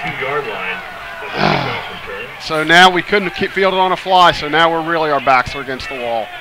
5:39 to go in this first quarter. It's 6-0 Rose. If it goes over your head, Dave, it's a touchback. Right. So you gotta play shallow. So the Lions come out to the line of scrimmage. First down and 10. ten. And at tight end now is Cooper Jones. He'll line up tight end on the line on the left-hand side. Let's see what the Lions do here, backed up against their own goal line at the 2. Taylor with Beecham off to the left. They hand it off to Beecham, and he's going to be stacked up right at the line. He's going to lose a yard, back to about the 1 yard line. Yeah, this almost kind of reminds me of the start last year over there. Not quite as bad, but boy, we got to get it out of here, Dave. If not, they're going to have a short field, and it could be 2 touchdowns right off the bat. 2nd and 11. Taylor looking things over from inside his own end zone. Beecham to the right of him. Receivers out wide for the Lions. Dropping back Taylor. He's going to throw it up the right side. Complete to Hunley. Outside the 5 to the 8 yard line. That's a gain of 7 on that play. And it will be 3rd down and about 4 yards to go. 4:52 and running. Lions' big 3rd down play here. On the year, the Lions 50 for 101 on 3rd down conversions for 49%. Taylor puts 2 receivers out wide on each side. Beecham in the backfield with it. To the right side. Now Rose showing a blitz, and they move motion to Joey Newton, dropping back. Taylor looks up the right side, looks deep. He's going to throw the ball to Porter. Porter's out there open. He's got it at the 40-yard line of Rose Hulman. Boy, you can see that one develop, Chuck. Yeah, Josh held it. The offensive line did an outstanding job with blocking. That might end up being, when we look back at this at the end of the game, the play of the game for us. They just left him run, and Porter catches it at the 40-yard line. 1st and 10 for the Lions in Rose territory. Beautiful throw and catch. Taylor drops back to pass. Looks to the left, now to the right. He's going to throw the ball deep again into the end zone, and it is caught, but it is out of bounds. And then he dropped the ball. That was Pollard as he dropped the ball after he went out of bounds. 3:59 to go in the first quarter, and the Lions in Rose territory. Be 2nd down, 10 yards to go. Good coverage there, and he threw it to the only place where we could catch it and not be intercepted. So 2nd down. Hunley's out wide to the right. He's the single receiver. Trips out to the near side. Newton, York, and Brock. To the left is Beecham of Taylor. Out of the pistol. Handoff goes to Beecham right up the middle off the right guard. and he'll take it to the 37-yard line, a gain of 3 on the play. And it brings up 3rd down and about 7 yards to go. This could be 4-down territory depending on what happens on this down. 3rd down. Well, they're going to say about 8 yards to go now. Newton, Brock, and York out wide to the left. Same formation for the Lions. Beecham off to the right side this time of Taylor out of the pistol. Jake looking things over. Play clock down to 7. Drops back. Looks up the right side. Throws it into the end zone, and it's going to be out of bounds over through Porter on the right. And the Lions offense is saying, let's go for it. Yeah, first big decision here for Coach Hopperton. Looks like they're going to go for it. And yeah, those are tough throws on the sideline up there like that. I'd like to see a little bit higher percentage. Wait a minute, Porter's got to get back here. And the Lions are going to go for it. Porter, I don't think, expected us to go for it. He was being slow getting back. Now receivers out wide on both. 4th and 8. Lions at the 38. Yeah, I don't think we're going to run. I think he's going to pooch punt it. The play clock is stopped at 22. Yeah, Josh is going to pooch punt it. And he will. He'll pooch punt it up the field. Good punt inside the 10. It's going to bounce out of bounds at the 1. Oh, they're going to say the 3-yard line.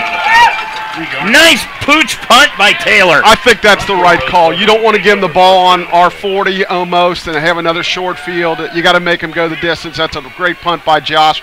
In talking to Ryan this week, they thought that might happen where they have Josh pooch punt like that. So we got him pinned in. We got to make a stop here on defense. So now Rose will come out. They're pinned back against their own goal line. Back at the 3. Well, Dave, we accomplished. We got it out of there. Now we flipped the field, basically. What's good for the goose is good for the gander. Yeah. So now Robertson will lead the Engineers offense out onto the field, and he hands it off to Ripperda off the left side. Takes it up to about the 5-yard line, and he keeps churning, and he's going to be close to about the 7. About 3, I guess. Gain of about 3, as they say. 2nd down. Again, Rose in the hurry up.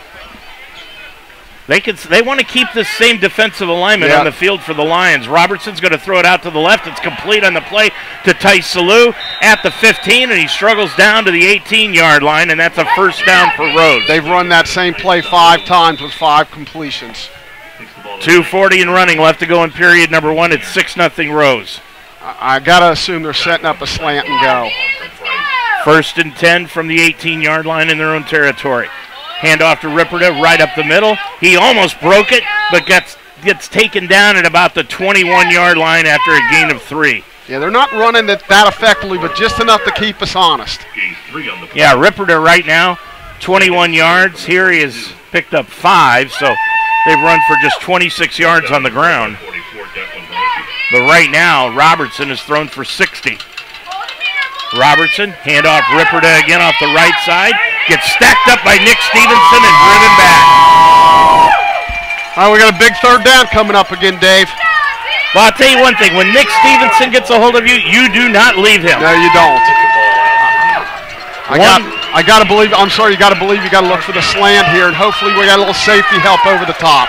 3rd and 5 for Rose here in this first quarter. 6-0. Engineers lead it. They send out wide to the right-hand side, Jalen Hobbs.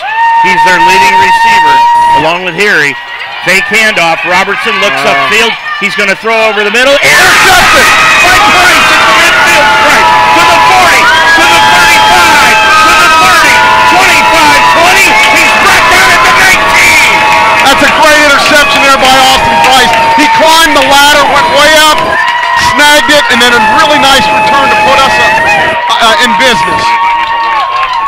1:11 left to go in the first quarter.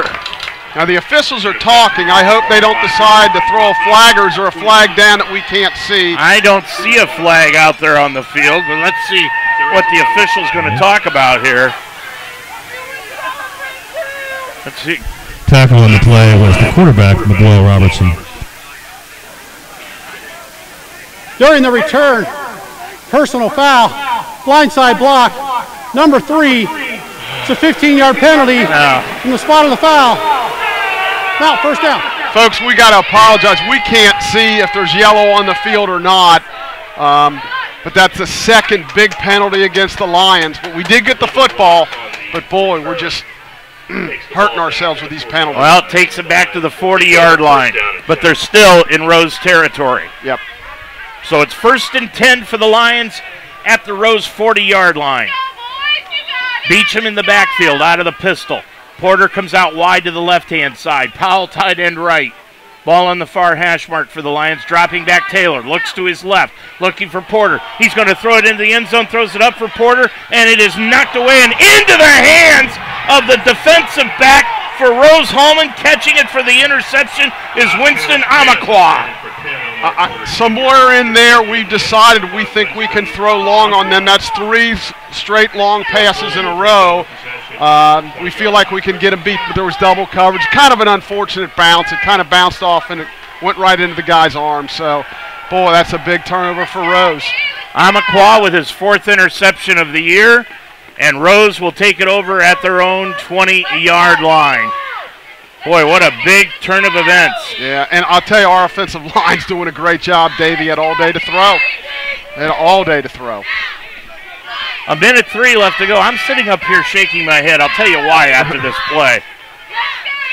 1st and 10, ball at the 20-yard line. Robertson is going to hand it off to Ripperda, and Ripperda is going to be hit for about a yard loss back to the 19. It's no secret, I come from Northwest Ohio. Right. And already today, for the first time this year, Chuck, I've seen somebody from Bryan coming down here for recruit. I see somebody from Stryker, which is from Northwest Ohio. Interesting. We haven't seen that all year, and today they're coming out of the woodwork. Well, when you're 9-0, people take notice. A loss of about a half a yard. It is 2nd down, 11 yards to go. Dropping back Robertson. Robertson steps up, throws. It's a wounded duck, and it's going to be intercepted by Starks. Starks got knocked down immediately at the 39-yard line. Yeah, quarterback's arm got hit. The ball fluttered up in the air. That's our 2nd pick. His 5th of the year with 23.1 to go in the quarter. Yep, his 5th, our 2nd pick of the day, so we got to take advantage of this. We're back to where we were, Dave, at the 40. Right at the 40. At Rose. So now let's see what the Lions and Caleb Coral decide to do on the offensive side of the ball. Beecham, they snapped it right off to Beecham, and he takes it right up the middle, broke a tackle, gets hit at the 41, and he isn't going to go any further. That was kind of a new wrinkle. They snapped it directly to Beecham, and he faked the handoff off play action to Taylor. What's interesting, we're getting great protection in the passing game, but the run game, we just can't open any holes. And that's going to do it for the end of the first quarter here from Schuler Field in this championship game. Your score at the end of 1. It's Rose Hulman 6, Mount St. Joseph nothing on the Mount St. Joseph Lions Radio Network. Thank you, Cincinnati Open Box Outlet, for your support of Mount St. Joseph University football on Z98. Cincinnati Open Box Outlet, 6252 Glenway Avenue, openboxoutlet.com. Thank you, Delhi Barbers, for your support of Mount St. Joseph University football on Z98. Delhi Barbers, 402 Greenwell Avenue, and delhibarbers.com. Well, Chuck, we've hovered right around that 40-yard line for about half of this first quarter. Yeah, I'm a little concerned that we cannot run the football really at all. I think you have to look at the numbers. I think we're probably maybe negative yardage at this point, or very little positive yardage. But I will say on the last drive, again, the defensive line put great pressure on the quarterback, hit his arm, and so we're really making some inroads on the defensive end. But now offense has got to pick it up. So we'll switch ends, and the Lions will now be going from left to right, north to south. And the little bit of wind there was has even died down even more. So the flagpole is blowing a little bit, but the flags on the goalposts are basically not moving at all, or very, very little. Beecham so far in this ball game, 3 rushes for just 2 yards. The Lions as a team have run the football, Chuck, just for 5 yards. Yeah, we're going to have to change that statistics to win. 2nd and 11 for the Lions. They've got it at the 41-yard line of Rose Hulman. Taylor with Beecham behind him. Fake handoff, throws it out to the left-hand side, complete to Hundley at the 32-yard line. That's going to be a pickup of 9, and it will bring up 3rd down and about 2. Yeah, so do they throw 4? Do they think run twice? Coach Coral's got an interesting decision. Typically you'd run it twice, but boy, they've been really stuffing the run. 14:44, we've just begun the second quarter. Beecham on 3rd and 2 to the right of Taylor. You would think it's a running play. Fake handoff. Taylor's going to keep it himself. Cuts it to the left. He's got the first down at the 25, to the 20, and he's going to be dropped at the 18-yard line. Big run by Josh. Fake to Cornell. They converged towards him, and Josh took off. Ran a little east-west, got me a little nervous, but then he got north-south. Picked up a big first down. 14-15 left to go in this quarter. 6-0 Lions, down by a touchdown. And it will be Taylor at quarterback with Beecham to the right of Taylor out of the pistol. Handoff Cornell. Cornell's going to take it off right tackle inside the 15, down at the 13. Yeah, that's a nice positive run, about 5 or so. Little hole, but Cornell made some on his own, so I'd say a long 5. 13:40 left to go in this first half. Lions looking to tie this thing up and maybe take the lead with the extra point. Dave, have we went scoreless in the first quarter this year? I don't remember. I don't think so scoreless at all. If it did, it had to happen the first or third game. Second down, 5 yards to go from the 13 of Rose. Beecham lines up right behind the right guard. Drops back, throws into the end zone, and it's over the head and incomplete of Joey Newton. Again, Chuck, I'm going to say it's high. Yeah. But I'll tell you one thing. If you're going to call pass interference on one side, you've got to call it on the other, and that was worse than what they called us for. Yeah, that was, he's trying to hit Joey, and just still the passes are a little bit high, and you go back to, you just hope that the calls can be consistent. That's all you can ask. Newton wide left. It is 3rd down, 5 for the Lions at the 13. Trips out to the near side for the Lions with the ball on the far hash mark. Taylor looking that way. Now he's going to tuck it under. He sees some green. He's got it at the 10. To the 6. He's run out of bounds at the 6. And that's going to be a first down for the Lions. Very nice decision there by Josh. Scanned the field, really good protection again, and thought he could take off and make the first down, which he was able to do.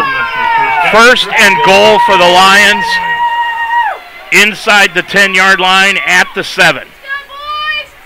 Taylor in the backfield with Beecham.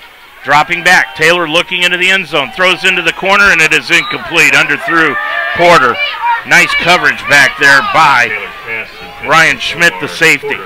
Yeah, Josh is going to talk to him. It looks like they maybe had their wires crossed there a little bit. So Rose has got that unusual defensive alignment. They go 3-3-5. Yeah, they know, if their defensive lineman can hold up against the run a little bit, then they can drop guys in coverage. It makes it tough to throw. 6-0, second and goal from the 7.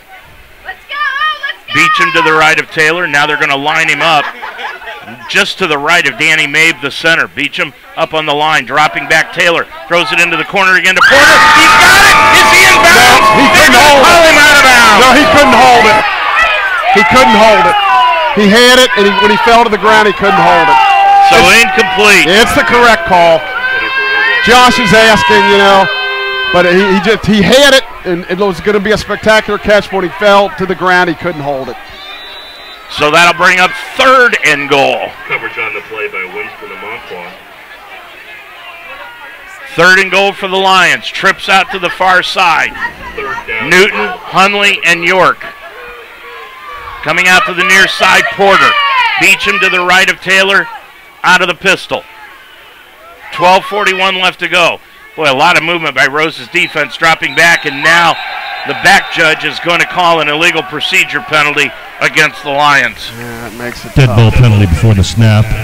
False start. Full start on the Lions. I wish. 12:39 left to go in this first half. It was on the center, Danny Mabe. I wonder, maybe he moved the ball a little bit or something. Yeah. Because normally not. It's usually a guard or a tackle that moves, not the center. Referee came over to talk to Tyler Hopperton about that. So now it's going to take it back to about the 12-yard line and bring up 3rd and goal. Now you got to wonder what they'll do on 4th down, depending upon this play. Yep.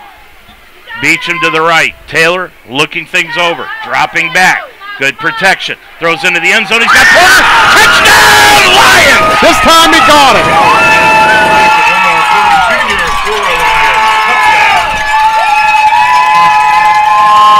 That's a heck of a throw by Josh. Good route there by Omar.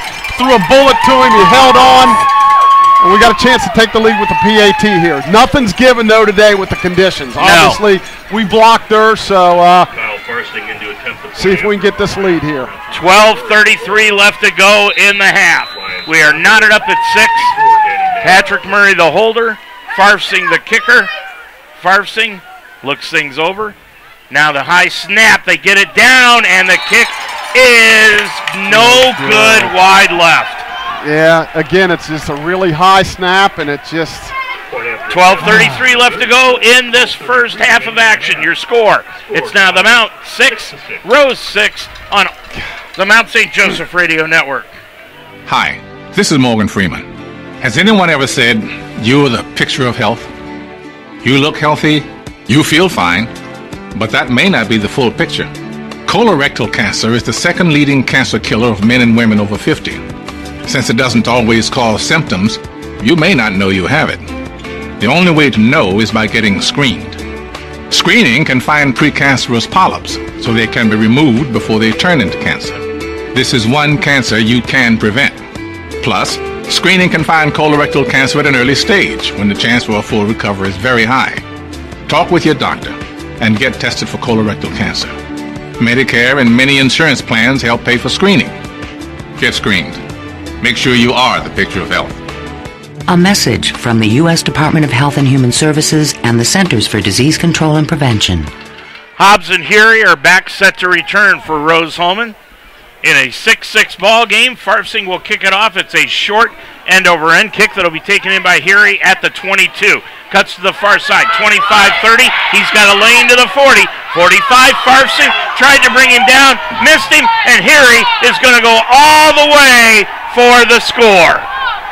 He's going to take that 78 yards for a touchdown, and Rose Hulman immediately has jumped back on top of the Lions by a 12-6 score. Well, they knew he was a dangerous character, and, again, it seemed like we kicked it right to him.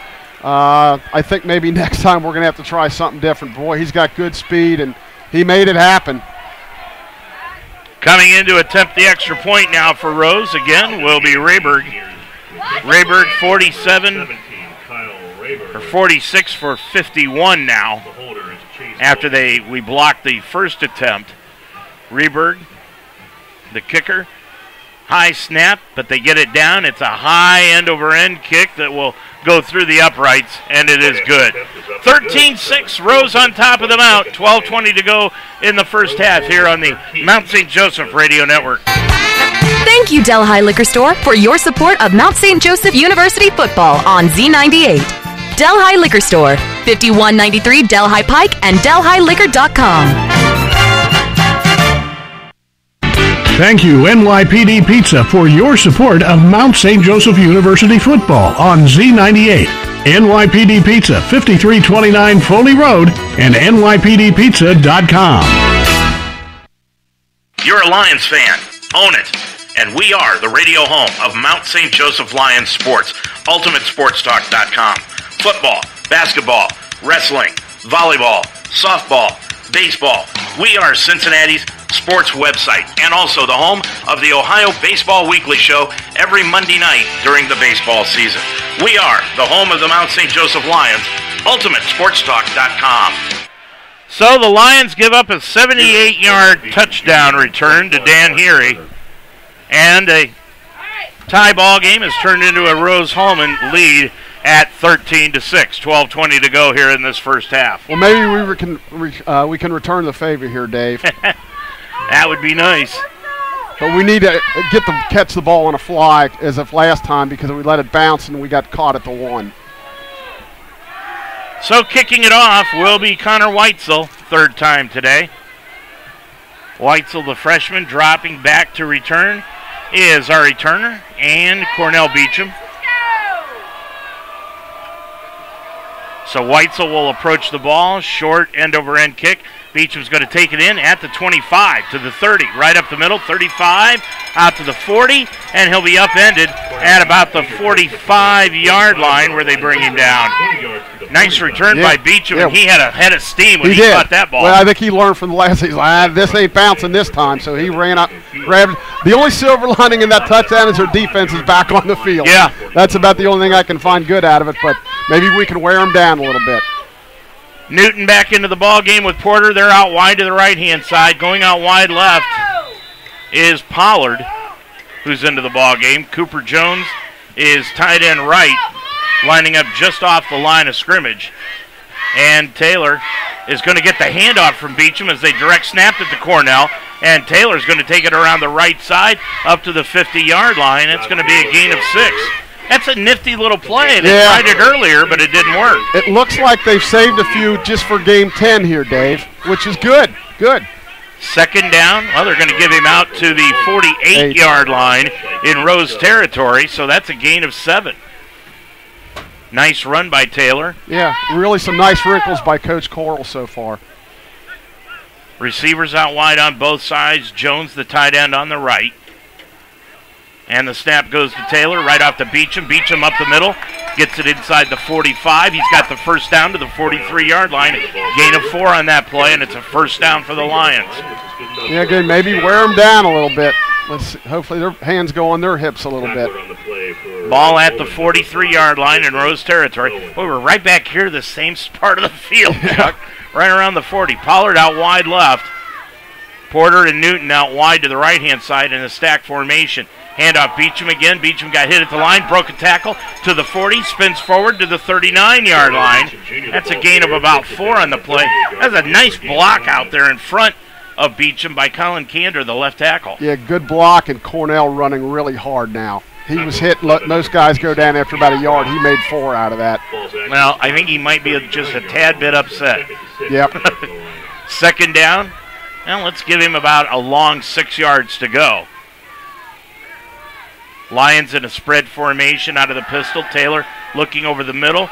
Fixated on one receiver, and that's Newton, and he overthrew everybody and out of bounds. Yeah, he ran a stop and go, and it was really good coverage.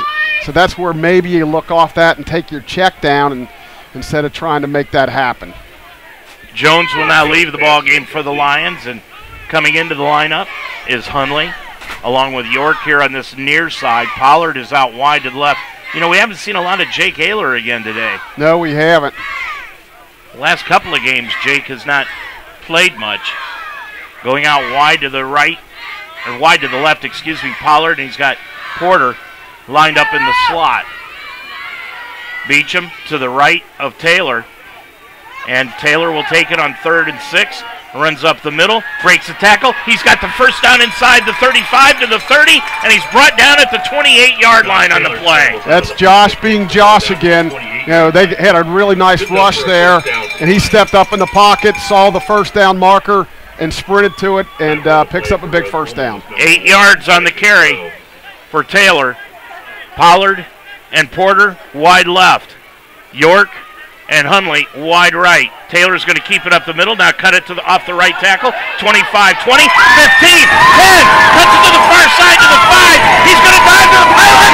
Touchdown, Lions! What a run by Josh Taylor. Dave, I've run out of adjectives about him. He is an incredible football player. That basically was on his own, a little bit of blocking up front. He went through 3 or 4 guys. Just great effort to get into the end zone.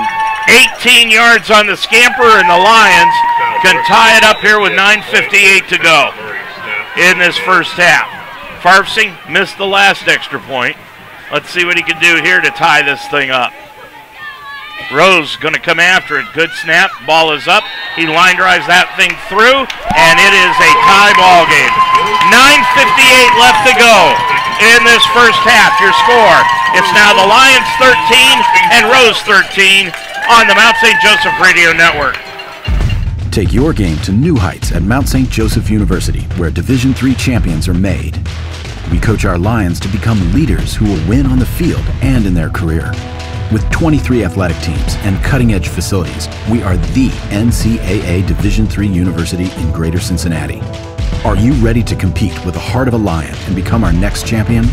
Learn more at msjlions.com.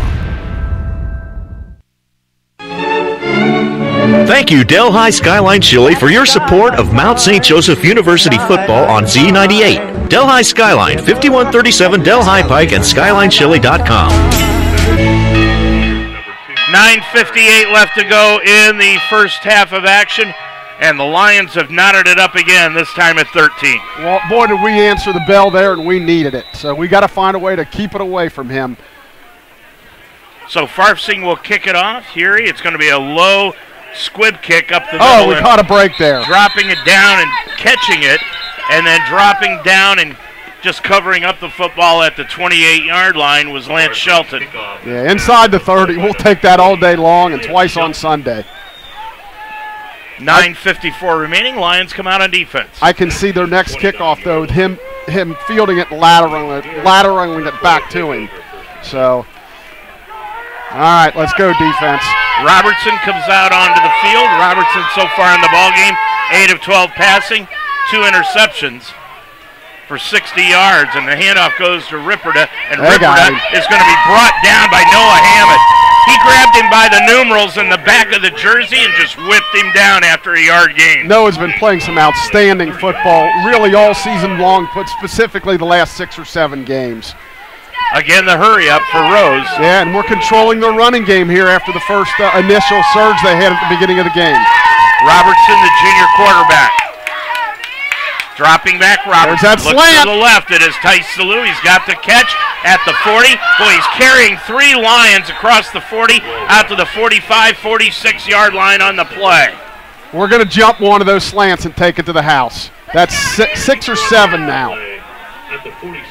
That's a 7-yard completion and a 14-yard reception and a first down. Robertson again, 1st and 10 from the 46. Handoff Ripperda right up the middle. Broke a tackle to midfield and is upended on the play by Austin Price at about the 41-yard line. Check that. Brought down on the play by Devin. That was Donaworth. Yeah. Carries good for a gain of 6. Second down. So it's inside Mount territory. Gain of 7. Second down 3. Yeah, we need to stop. And the handoff to Ripperda again, right up the middle. And he's going to pick up a couple, but he's stopped right there. He's short. Yep. Topped by Bowling. Owens in on the tackle also. And it'll be 3rd down and about 2 yards to go. They gave him just a yard to the 46. So it'll be 3rd down and 2. Tice Salou goes out wide to the left, wide to the right, with Hobbs and Hearing. They've got Grosick, the tight end, lining up just on the line on the left side. Dropping back, Robertson flips it out, and it is going to be caught. But I think they're going to give him a great spot. They sure are. Caught the ball. That was Heary caught the ball, and they're going to give him the first down. Well, they're looking. They're going to measure. Are we going to see a measurement, Chuck? Yeah. Holy cow, we're back to old-time football. Yeah, no kidding. They are going to bring out the sticks and take a look at this one. The ball is right at the 47-yard line at the Mount territory. It's with an inch or 2 either way. Pull them chains hard. Pull them hard. Pull them hard. Need an extra link out there. He's short. And he didn't get it. Noah Hammond is saying no, he didn't get it. So it'll be 4th down and about an inch. Yeah, I expect one of those quarterback sneaks here, as they did before with the running back. Let's see, Chuck. Yeah, it's going to be a couple of inches, if that much. Yeah, it's. We need maybe a mishandled snap here or something, because you can almost fall forward for a couple inches. Yeah, but or maybe a false start or something. The way nobody plays under the center, they don't set the quarterback under center anymore. Yeah, that's a good point. So it's going to be 4th down and about 2 inches. Except literally. Are they going to go under center or not? Let's see. Robertson was over to the sideline talking with Andy Freeze, his offensive coordinator. Now they're going to bring Robertson out. They're going to go Wildcat.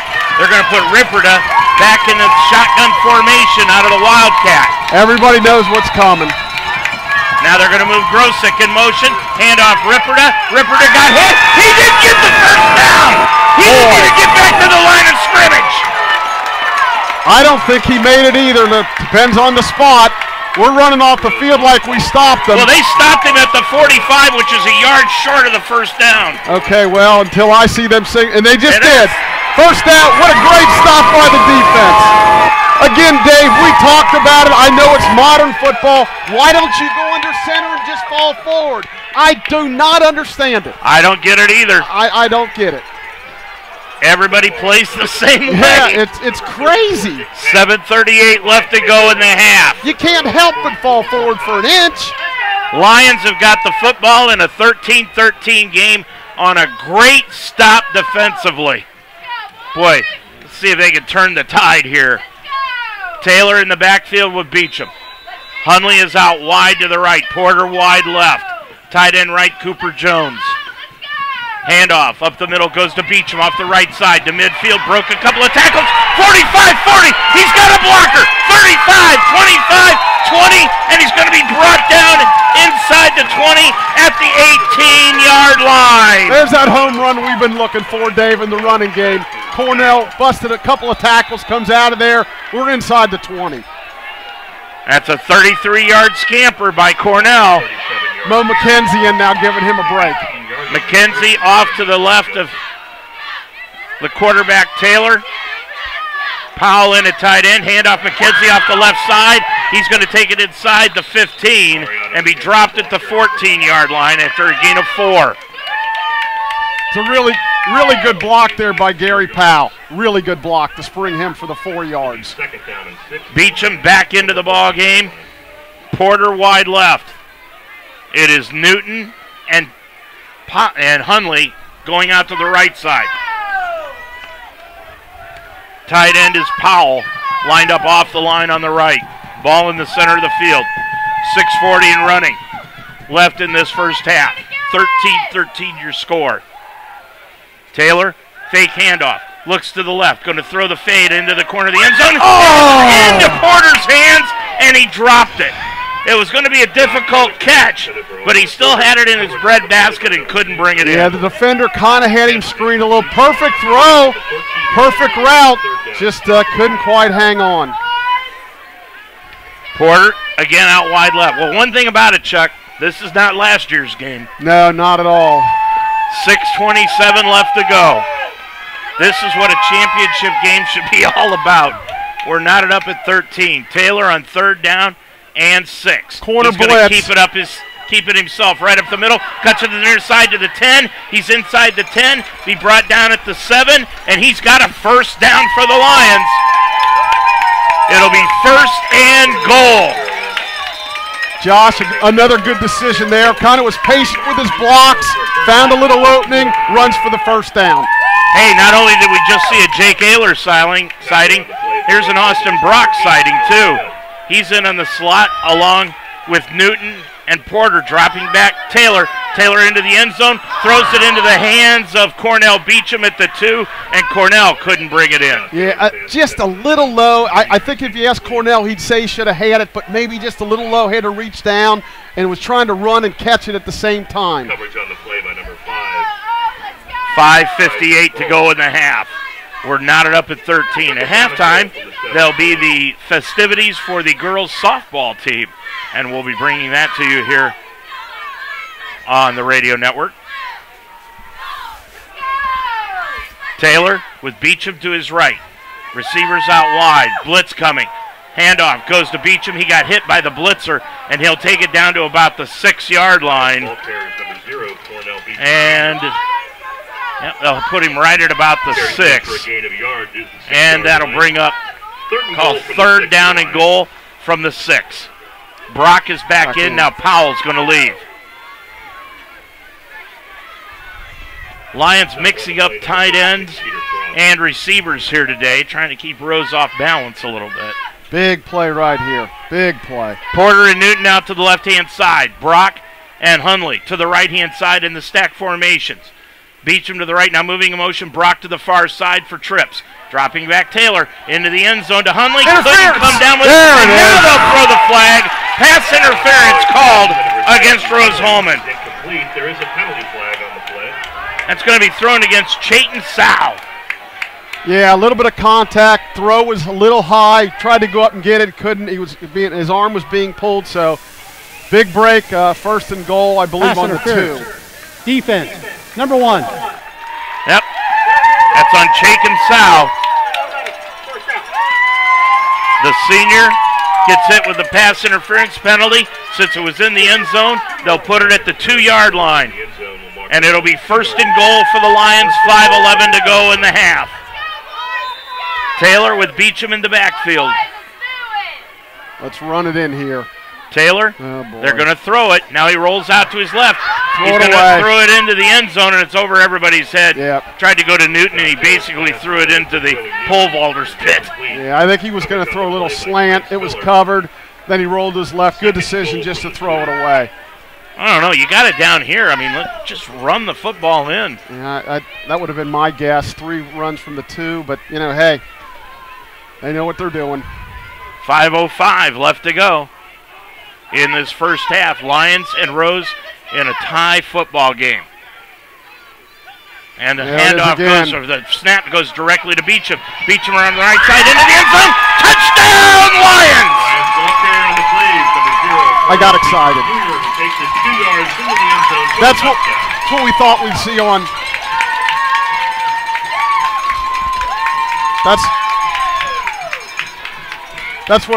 That's what we thought we'd see on first down. 19-13, Lions lead it by 6, 4:58 to go. And Farfsing in to attempt the extra point. Boy, what a drive by the Lions. And they have taken their first lead of the afternoon. High snap, but Murray gets it down. Kick is high, and it is good. 4:58 to go in this first half. Your score, it's now Mount St. Joseph 20, Rose Hulman 13 on the Mount St. Joseph Radio Network.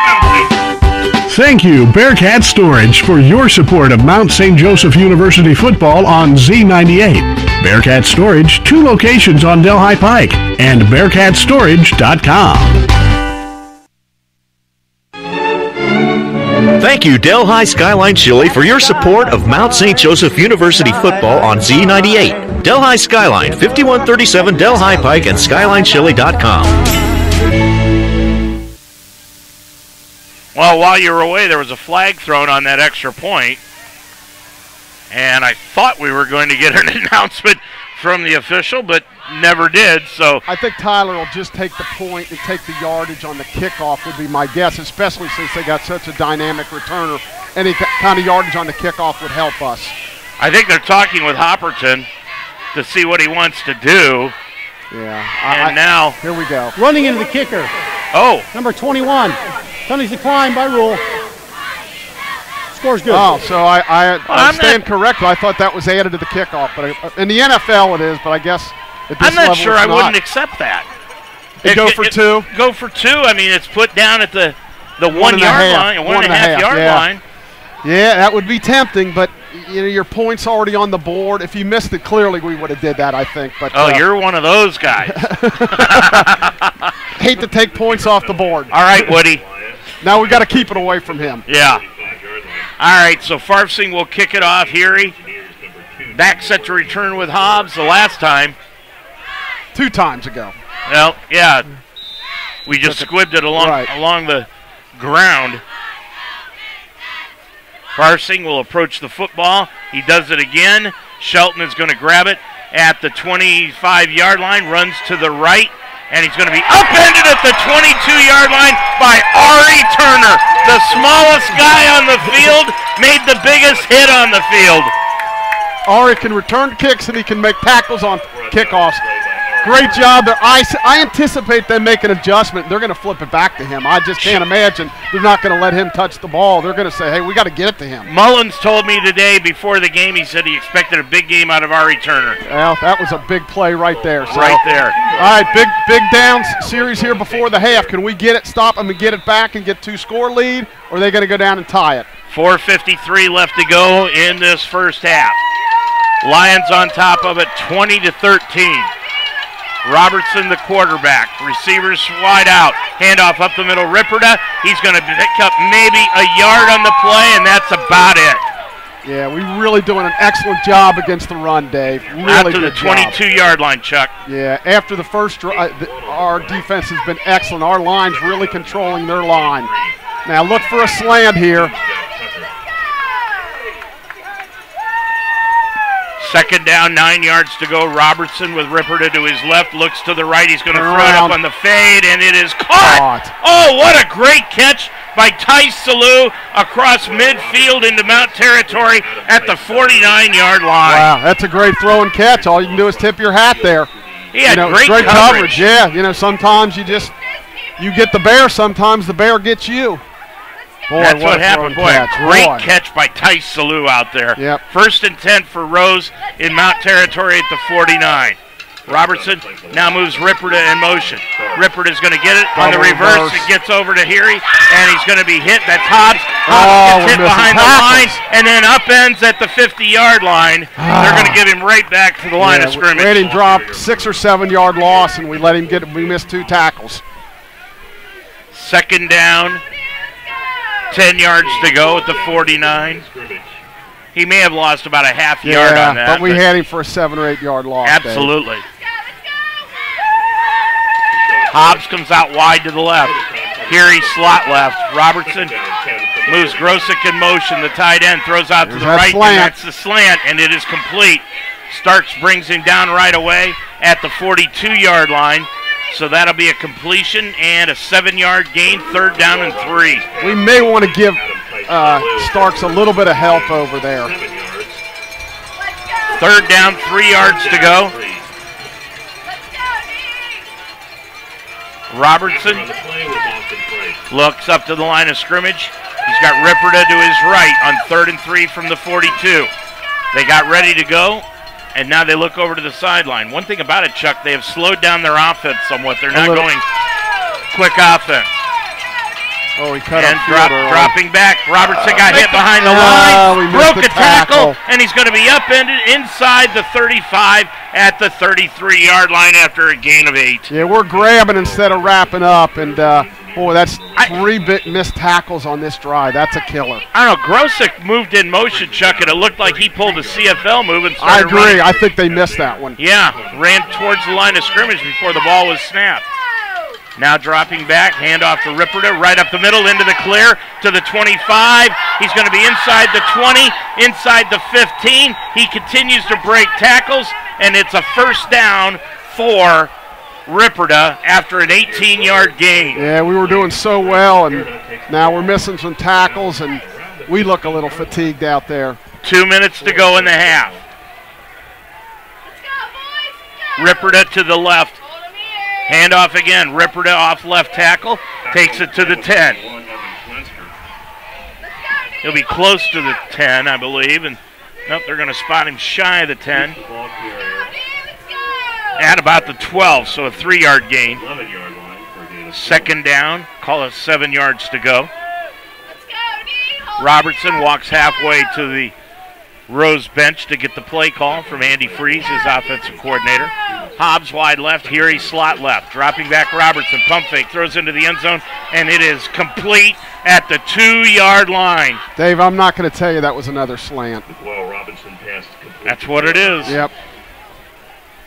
So that'll give them 1st and goal inside the 2. A minute 15 to go in the half. Yeah, they've done a really nice job. They moved the ball down the field, and even if we get it back, there's going to be less than a minute. Yep. 20-13, and they have the ball to start the second half. Yep. Fake handoff. Robertson throws into the end zone. It is knocked away. Boy, nice play there by Austin Price, knocking it away from Heary. Yeah, really nice play. It was a good play design on their part, and a really nice play sticking with this guy, knocking it away. So, hey, let's have a little goal line stance here. Who knows? 58.7 seconds to go in the half. 20-13, Lions lead by 7. Robertson on 2nd and goal from the 2-yard line with Ripperda to his left. He'll hand it off to Ripperda. Off the right side, he is going to be close to the goal line, but not in. He's inside the 1 at about the half-yard line, and it's third down. Third down and 1. Third down and goal from the 1 yard. Kind of surprised we're not taking any timeouts to conserve some time. Both teams have 3 timeouts remaining. Yeah, they want to milk it. Yeah, they don't want to take a timeout. So it's about a half-yard for a touchdown for Rose. Robertson, the quarterback. Handoff Ripperda. Ripperda gets stacked up. He's not in. Not in. He's not in again. Blow the whistle, folks. When are they going to blow the whistle? Yeah, they're going to let it run down, and then they're going to call timeout and go for it on fourth down. So they're going to run it down inside 9 seconds now. And Robertson, 5, 4, 3, with 3.6, they call their first timeout. Now, I normally would agree with that, but I'm surprised they didn't call it with maybe 15 seconds, only because if they have some type of penalty and the clock's over, unless it's a defensive foul. Defensive foul, it would be one extra play. They would get one extra play. Untimed down. But if there's some type of illegal procedure or something, that knocks them down, yeah. Then we take the penalty, the half's over. So that would be the only thing. So it will be fourth down, goal to go from the half-yard line. What a game this has been. Boy, a championship game, yeah, and this is what it's all about. You sure can. Boy, this is what it's all about. Winner goes to the NCAA, loser goes home. Gets ready for basketball. Yeah. Although both teams, boy, Rose lost a close game last night to DePaul. Their former coach. Yep. Rusty Lloyd. Real close game. They lost, I think, by 4. Yeah, I think it was at DePaul, too, wasn't it? Yeah. 12. I don't know if you heard this, but DePaul sold 12,000 tickets. I did hear that today for that Wabash game. We'll try to get a score for you on that one. Here we go. 3.6 left in the half. Wait a minute, he's going to kick the field goal. They're going to bring the field goal kicker out. Oh, wow. So they're going to go for the field goal. That's Reberg. Well, he does get the ball to start the second half, but I'm stunned at this decision. Reberg 7 for 11 in field goals. This is going to be an 18-yarder. It's a high snap. Kick is up, and the kick is good. We'll take that. And that will be the end of the first half. You're right. Yeah, we'll take that. We'll take that all day long. 4th and a foot. 4th down a foot, and Jeff Sokol decides to go for the field goal and be down by 4. And he gets the ball to start the second half. Yep. Boy, what a first half, Chuck. Yeah, this is, like you said, it's everything we could ask for. We got 30 more minutes to become HCAC champions, and boy, it's a heck of a game. 2 great teams going at it. You know, haymaker after haymaker, and we're a 4-point lead right now. We're going to check scores and have the ceremony of the girls softball team coming up here at halftime. I'm Dave Mitchell with Chuck Murray. Your score, it's Mount St. Joseph 20 and Rose Hulman 16 in this championship game. We'll be back with our halftime show right after these timeouts. Thank you, Bearcat Storage, for your support of Mount St. Joseph University football on Z98. Bearcat Storage, 2 locations on Delhi Pike, and BearcatStorage.com. Action. Using gay to mean dumb or stupid, not cool. Not in my house, not anywhere. Words have consequences, so we're accountable for the things that we say, and words have meaning. And so we have to be careful with the things that we say and be sensitive to others. And so hopefully we can get that across. For someone like Grant Hill to say, and I believe it's wrong, and I want you to stop doing it, I think is very powerful. It's not creative. It's offensive to gay people. And you're better than that. When it comes to homophobic in the sports world, it's come a long way, and I think that people are realizing that you have to respect one another. You have to respect people's values and what they are, because we're not here to judge. And I think it's critical to start the standard for people that are in kindergarten, first, second grade, and it starts with the NBA, because a lot of these people, you look up to the stars, these role models, and kids want to be you. And if they see how you're acting towards this, I definitely will sway a lot of people. With small class sizes, over 22 different NCAA Division III men's and women's athletic teams, an esports team, a vibrant arts and theater program, and dozens of student clubs and campus activities, you'll be sure to find your place at the Mount. Discover your potential. Discover the Mount. Visit our website at msj.edu/admissions. In the game of life, it's not how far you can throw the ball. It's not how high you can fly. It's not how fast you can run. Or how many touchdowns you can score that matters. It's really how you play the game that counts. Because the game only lasts 4 quarters. For a few years. For that moment in time. Good sportsmanship. Sportsmanship. Sportsmanship. Sportsmanship. Last a lifetime. Well, the Lions and Rose Hulman are tied up, or I shouldn't say tied up, excuse me. It is 20-16. The Lions leading by 4 here at halftime. Rose will have the football to start the second half of action here this afternoon. But what a first half this has actually been in this ball game. The Lions found themselves down 6-0 early in the ball game, and then came back, tied things up after they blocked the extra point, made it 6-6, and Farsing missed the extra point, and that's where it was. Then we were knotted up at 13-13 in the ball game, and then the Lions came back and took the lead at 20-13 with about 5 minutes to go in the contest, and Rose came right back down the field and scored a field goal from 18 yards out and made it a 4-point ball game, 20-16 here in this one here this afternoon. Lions with the lead right now heading into halftime. Let's take a look at some Division I college football scores here this afternoon, where Indiana and Ohio State are playing, and it is in the fourth quarter of action, just begun the fourth quarter, and Ohio State beating up on Indiana 42-7. Grayson Roberts, a former Mount St. Joseph University wide receiver, had been on Facebook all week long saying that Indiana would be taking Ohio State this afternoon. Well, Grayson, ain't happening today. So, elsewhere in Division I football, LSU is defeating Arkansas 13-10, 9:40 to go in that ball game. Mizzou losing to Tennessee 42-24, 4:34 left to go in the third quarter of that one. Notre Dame's starting to come on. They are 20th ranked in the country. Notre Dame leading Navy here this afternoon 35-24, but when you got a cupcake schedule like the Fighting Irish do, then I guess you can come on, especially against the Naval Academy. Purdue leading Illinois here this afternoon 21-14. There's a minute 36 to go in the third quarter. Vandy over Kentucky 17-15. 5.5 minutes remaining to go in the first half. Now, later on this afternoon in NCAA Division I basketball, or football, it'll be Alabama at Mississippi. Boston College goes to North Carolina State. Louisville will be at Clemson. Maryland goes to Penn State. And also Nebraska will be at Michigan. Those are all 3:30 starts today. UCF will be at Tulane. That's also a 3:30 start. At 5 o'clock this afternoon, Kansas State will be taking on Baylor. At 7 o'clock tonight, number 1 Georgia will be at Mississippi State. Then Washington plays at Oregon at 7 o'clock. TCU goes to Texas. That's a 7:30 start, and that could be the game of the day. TCU ranked 4th, Texas ranked 19th. North Carolina will be at Wake Forest. That game kicks off at 8 o'clock. Also at 8 o'clock, Florida State plays Syracuse. Stanford will be at Utah. Of course, that game's going to start at 10 o'clock out west. Arizona will be at 12th ranked UCLA. That game will kick off at about 10:30.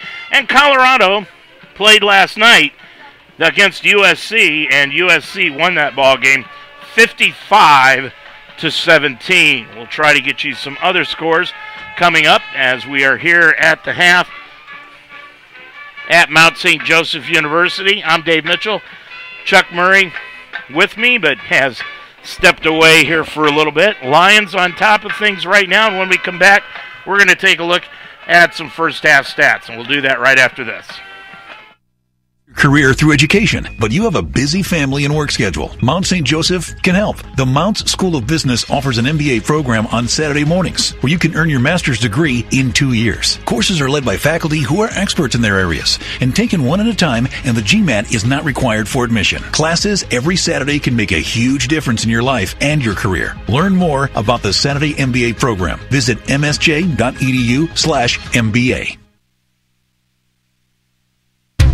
Thank you, Delhi Barbers, for your support of Mount St. Joseph University football on Z98. Delhi Barbers, 402 Greenwell Avenue, and DelhiBarbers.com. Well, as we said, the Lions are on top of this by a score of 20-16. We are at halftime here from Schuler Field at Mount St. Joseph University. Taking a look at some of the team stats here this afternoon for the ball game. Unfortunately, our split box has gone down for whatever reason, but we can take a look at some team stats where the Lions right now have run for 17 times for 134 yards on the ground, while Rose 22 times for 72 yards. Lions are rushing the ball at an 8 yards per clip average so far in this first half of action. Receiving yards, the Lions 112, while Rose Hulman has got 121 yards rushing or passing yardage in the ball game. And as far as how the quarterbacks have done, Josh Taylor 8 for 21 with 1 interception, and the other direction, Robertson 13 for 18 with 2 interceptions here today. Lions have accumulated 246 yards of total offense on 38 plays, while Rose Hulman has had 40 plays in the first half for 193 yards in total offense here this afternoon. Of course, the Lions, they have intercepted, well, I'm not quite sure. I know for a fact that the Lions have intercepted 2 passes. They've only got them down here for, they've got it mixed up. They've got us throwing 2 interceptions and Rose only throwing 1. So that is not the case right here so far. Lions 4 penalties in the first half for 45 yards, and for Rose, they've got 1 penalty for 4 yards in the first half. Time of possession, Lions 14 minutes 25 seconds, Rose 15 minutes and 35 seconds in the ball game. Third down efficiency, the Lions have been outstanding, 7 of 9, while Rose has been 4 of 7 on third down efficiency here this afternoon. Trying to take a look at some of the individual stats here today and let you know what's happening with those. And right now, Robertson, we said 13 of 18. He's got 2 interceptions in the ballgame, 72% completion ratio for 121 yards in the contest. Leading receiver is Tice Salou, mainly off of that little slant-in pattern that Chuck's been talking about all afternoon. Tice Salou, 8 catches, 97 yards in the ballgame. Hobbs has got 3 catches for 20 yards, and Heary, 2 catches, for 4 yards. Ripperda has got 19 carries, just 59 yards on the afternoon. Robertson, 1 carry for 9 yards, and Heary's got 1 carry for 5 yards. For the Lions here this afternoon, on offense, Josh Taylor, 8 completions in 21 attempts. He's got 1 interception for 112 yards and a touchdown. Of course, he's got that long 52-yarder. Receiving-wise, Porter has got 4 catches today for 86 yards. Hunley, 2 catches for 16. Newton and Beecham each have 1 catch here this afternoon for a combined total of 10. And on the ground, Taylor, 7 rushes here this afternoon. He's got 75 yards on the ground. Cornell Beecham, 9 rushes for 57 yards. And Mariano McKenzie, just that 1 carry for 4 yards here this afternoon. And keep in mind, Noah Hammond is just a half a sack away from breaking the school record for the all-time sacks record. Dave, we got a score. It's just starting the third quarter. DePaul 28, Wabash nothing. Wow. So it looks like DePaul's going to win that conference and move on to the NCAA tournament, which a potential first-round opponent of the Lions or Rose Hulman. So there's only 32 teams that make it. So no, that's true. As the girls' softball team lines up here at halftime, Chuck, and I'll tell you that. Following this girls' softball team all the way to the super regionals and into the playoffs that they went to this year, that's probably about the most fun I have had as an announcer. Boy, it was fun to watch this team just continue to grow and do things that they thought they could do, and they had to prove themselves that they could. Well, Coach Morris and head coach Godderwis have done an outstanding job putting this team together in the last 4 or 5 years. To think they were just kind of, and I think Coach Goddard would tell you, just kind of an average team for years and years. And the last 5-6 years, they've taken this program to now, if they don't win the conference and get to the regionals, it's a disappointing season, and that's really setting high standards. And boy, these girls deserve all the accolades they're going to receive. They absolutely do. And I mean, it has been, the last 2 years they have won the conference championship and moved into the NCAA tournament. A year ago, getting beat by eventually the runner-up in the tournament, DePauw.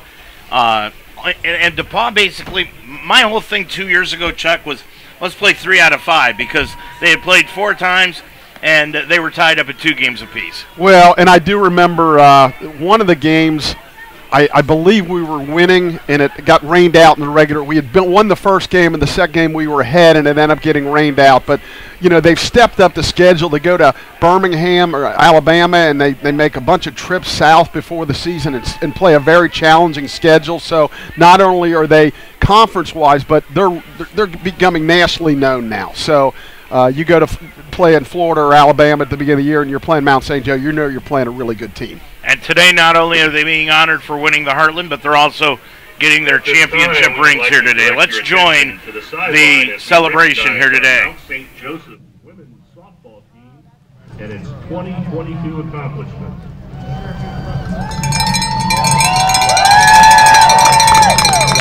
The 2022 Lions finished the season 34-12.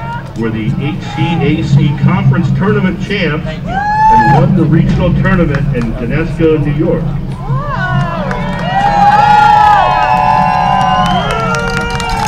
This win allowed them to advance the program's first ever super regional in Salisbury, Maryland.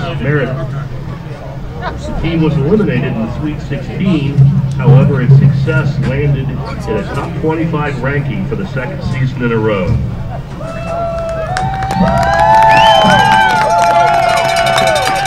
Today, these young women will receive their championship rings to highlight their success. Ladies, please step forward as your name is called. Number 0, Elisa Whitmer. Number 1, Macy Cornelius. Number 2, Ali Lang. Number 3, Casey Kemp. Number 4, Maddie Kennedy. Number 6, Casey Bramble. Number 7, Emily McDonald. Number 9, Casey Fincham. Number 11, Cameron McCool. Number 13, Macy Staley. Number 18, B. Ivers. Number 24, Kelsey Stevenson. Number 30, Celeste Leopold. Number 31, Haley Johnson. Number 32, Kylie Hankenhoff. Number 33, Izzy Hamilton. Number 34, Mia Smith. Number 35, Rachel Gabbard. Number 36, Sarah Cardos. Assistant coach, Aaron Lynn. Assistant coach, Katie Homer. Assistant coach, Dee Dee Morris. Strength and conditioning coach, Christina Webb. And head coach, Beth Godowitz. In addition, we would like to welcome our 8 2023 newcomers who are on board to chase additional rings to add to their collection this spring. Congratulations, ladies, job well done, and good luck this spring.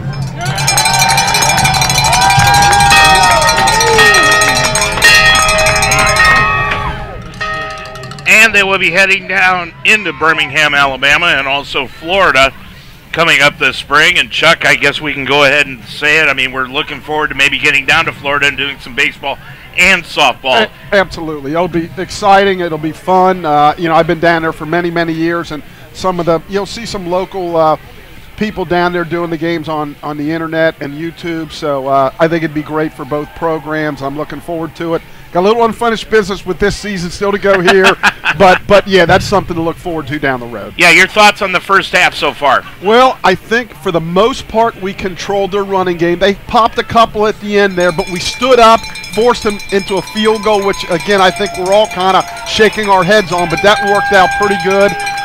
We've been able to move the ball. Yeah, I think the big thing you mentioned earlier was I think at one point we were like 7 out of 9 on third down. That's where you win. And turnovers and third down efficiency is really where you win. And lose games. So, the way the game started off with us with a 4-point lead right now, I think we got to be pretty happy about that. And, defensively, I think we're doing well. Offensively, we finally got the running game going a little bit. I think we at one point had 3 carries for 5 yards, if I remember correctly. Yeah. And now Cornell hit a couple home runs. Josh has been running the ball. So we got 30 minutes to go, Let's bring it on. And the Lions lead it by 4 right now, 20-16. The winner goes to the D3 playoffs, and like we said, DePaul already with a huge lead over Wabash. That looks like that's pretty much over. So they've got a real, and DePaul beat Rose Hulman in the beginning of the year 17-14. Again, that seemed like a lifetime ago, but it's kind of something you can kind of compare to along the way. But again, these guys they're playing their hearts out. We all want this so bad for them. So 30 more minutes. Chuck, you can tell me how crazy I am, but because of you're crazy anyway. That's true. Because of the lack of respect that the Heartland does get nationally, with Wabash with DePaul selling 12,000 tickets today, if they get into the tournament and it's Mount and DePaul, you would think we're going to DePaul next week. Yeah, it doesn't seem right, but yet finances come into play in all these decisions all over the country, whether Division 1, 2, or 3. So, but again, we still got 30 minutes to go. We'll worry about that, at the basketball game tonight if we're winning. If we win this one today. And these kids, they've worked so hard. And, Rose Hulman's a really, really good football team. They got some really good players. And with 30 minutes to go on the kickoff, we got to keep it away from him again. And we've done a good job the last couple. But I expect them to make an adjustment. I expect them to field the ball and flip it back to him. Second half action coming up next. Your score, Mount St. Joseph 20, Rose 60 on the Mount St. Joseph Radio Network. Thank you, Cincinnati Open Box Outlet, for your support of Mount St. Joseph University football on Z98. Cincinnati Open Box Outlet, 6252 Glenway Avenue, openboxoutlet.com. Take your game to new heights at Mount St. Joseph University. With 23 athletic teams and cutting-edge facilities, we are the NCAA Division III university in Greater Cincinnati. Learn more at msjlions.com. While the Lions lead at 20-16 as we head into the second half of action, it'll be Rose getting the football. They deferred when they won the coin toss at the beginning of the game. Gave the Lions the football. The Lions put together some sort of a drive, but couldn't get anything. And as we told you, Rose took the lead early, 6-0. The Lions tied it up at 6. Then Rose regained the lead at 13. Lions tied it up again at 13. Then the Lions went down the field and scored to take their first lead of the day, 20-13.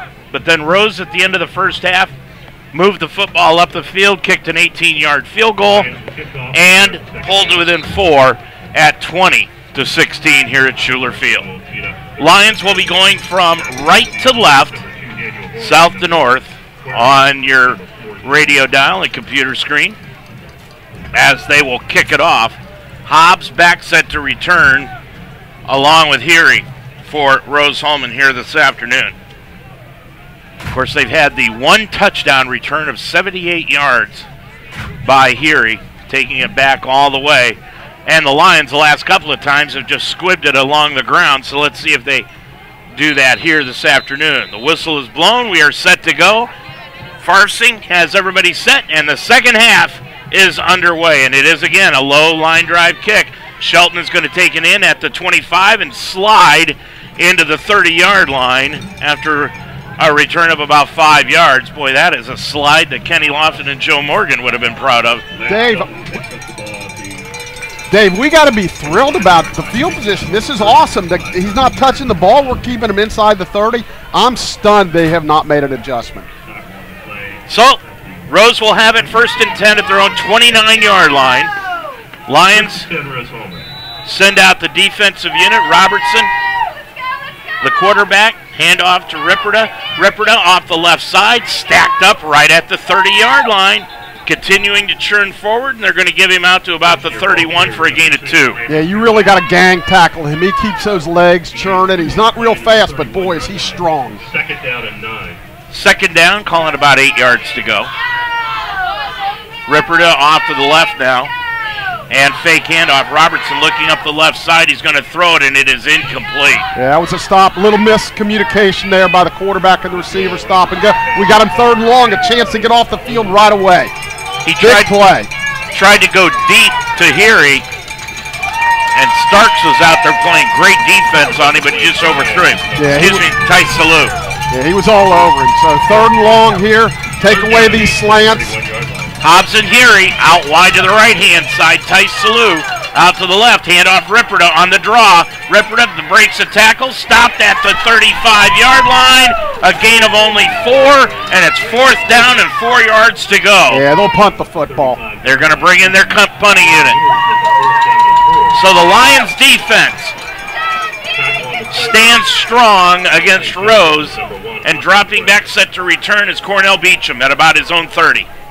Yeah, that's a good punter, so make sure you give him enough room here. You don't want to punt it over your head. Now they're just talking to coaches, directing him a little bit deeper here. Toller, the punter, on 37 punts this year, 41.5 punts per kick. Yeah, he's a good punter. Yards per kick. Toller gets the snap, good snap, and the punt is away. Low spiral. It's going to take a bounce. Beecham's going to grab it at the 22. Now cuts to the left, to the 25, to the 30, to the 35, and run out of bounds at about the 38-yard line after a 16-yard return. Yeah, we'll take that. Really nice return. Cornell couldn't get it on a fly, but he got it on one hop. Almost like a short hop in baseball, and nice return out to the 38. So exactly the way we wanted the second half to start. 3 and out, and we get the ball in good field position. Lions have it now at their own 38-yard line. First time they've had it here in the second half. Beecham to the left of Taylor, out of the pistol formation. Spread formation for the Lions, tight end left Powell. Handoff goes around the right side to Beecham. Can't find anything there. Cuts to the right. He's got some green. 45, 50, 45, and run out of bounds at the 40-yard line on the play. Boy, what a nice run by the Lions star running back, Cornell Beecham. Dave, that's why he's one of the best players in the country. They had him bottled up for a 3-yard loss. 2 or 3 guys around him. Somehow he gets out of there and picks up, 20-something yards. 25 yards. He's got 9 carries, 57 yards on the day. 1st and 10, again where we are, at the 40. We have hung right there at the 40 for most of the afternoon. Taylor drops back on 1st and 10. He's going to take off up the middle, cuts it inside the 40, down to the 37 after a gain of 3. Yeah, good decision. Nobody's open. 3 yards isn't, but positive yardage. Keep moving forward. Really good decision. 12:45 to go in this third quarter of action. I'm Dave Mitchell with Chuck Murray. Championship game, receivers out wide on both sides for the Lions. Single setback is Beecham. Now Beecham's going to go up again and line up just to the right of Danny Mabe, the center. Taylor's going to keep it right up the middle, cuts to the left-hand side, inside the 35, and he'll be run out of bounds near the 32, 33-yard line. And that's where he'll be stopped. He'll gain a few yards on the play. And it brings up 3rd down and about 2 yards to go. Ball resting right at the 32. York, Hunley, and Newton are out wide in that triangle set, out wide to the right. Single receiver out to the left is Porter. Beecham to the left of Taylor. Ball in the near hash mark on 3rd and 2. Throw over the middle, batted down on the play. Boy, that's a great play defensively by Devin Cobb, the defensive end. Again, I hate the second guess, but got 2 plays, run the ball twice. And well, here we go, 4th and 2. The Lions are going to go for it. And I agree with this decision. I do too. Let's see what happens. Taylor looks over to the sideline. Yeah, this could be a pooch punt too now. They're sitting at the 32-yard line. He's going to punt it, Dave. He's going to punt it. Taylor looks over. Shot. Play clock down. He's going to drop back on 32. He's got it. Got Beecham. Complete first down at the 25-yard line, inside the 25, and run out of bounds at the 23. Well, Josh faked me out because he backed up like he was going to punt it, and he fooled me, but he also fooled Rose Hulman. Great call by Coach Coral there. First down, moving the chains. 8 yards on the reception. Lions have it at the 23-yard line of Rose. Looking for another score. They lead it by 4, 20-16. Beecham to the left, out of the pistol of Taylor. Hunley and Porter are out wide to the left. York and Newton out wide right. Dropping back, Taylor looks to his left. Now to his right. Oh, He's got Newton, and he threw it over his head. Yeah, I think he did that on purpose. Yeah, that could have been a pick six. Because coming up from his outside strong safety position was Ryan Schmidt. And if he'd have thrown that on a line, Chuck, Schmidt might have still be running. Yeah, that would have been, that looked scary. And I think Josh saw that at the last second and said, I better throw this away. Good decision. Newton out of the game. York goes out wide right. Tight end left, Powell. He comes in for Newton. Taylor on 2nd and 10 from the 23-yard line. Some type of power run here. And it will be a handoff going to Beecham. Boy, Beecham looked like there was a face mask there. He took it down to about the 21. Boy, they certainly do wait a little while before they blow the whistles, don't they? Yeah, you know, they talk about safety and everything, and boy, they... I don't know, when he first took off, I thought he got grabbed by the face mask. Yeah, it was... I know he got hit high up there. Did they grab it or just, you know, touch it? I don't know. That's supposed to be still a personal foul anymore. Yeah, you know, again, maybe they missed it. You know, who knows? So trips out to the far side for the Lions. I think this is 4-down territory. 10:36 left to go in the third quarter. Clock will wind up and go. Taylor now with Beecham up on the left side of Mabe this time. They're expecting a blitz. Yeah, the last time they did this, Taylor just ran it right up the middle. Now he's going to drop back. He's got Beecham wide open over the middle. They throw it into the end zone. Oh! That is Newton and Newton. That's a flag. There's got to be a flag there. Defenseless receiver. There is a flag down. Boy, they drilled Newton right in the helmet. Gosh, Josh, he tried to stick it in there. Yeah, that's now, wait a minute, they're talking. Well, I think they're talking as a targeting or just hitting a defenseless receiver. Well, I hope they don't pick this up. And now they'll come over and talk to the official, but that was right in the end zone, and he got hit. Yeah, I can't imagine them picking this up. But like you say, is it targeting where he's ejected or just... And now we'll get the explanation from the referee as they're continuing to look things over. Well, and now let's see what they call. Always holding your breath.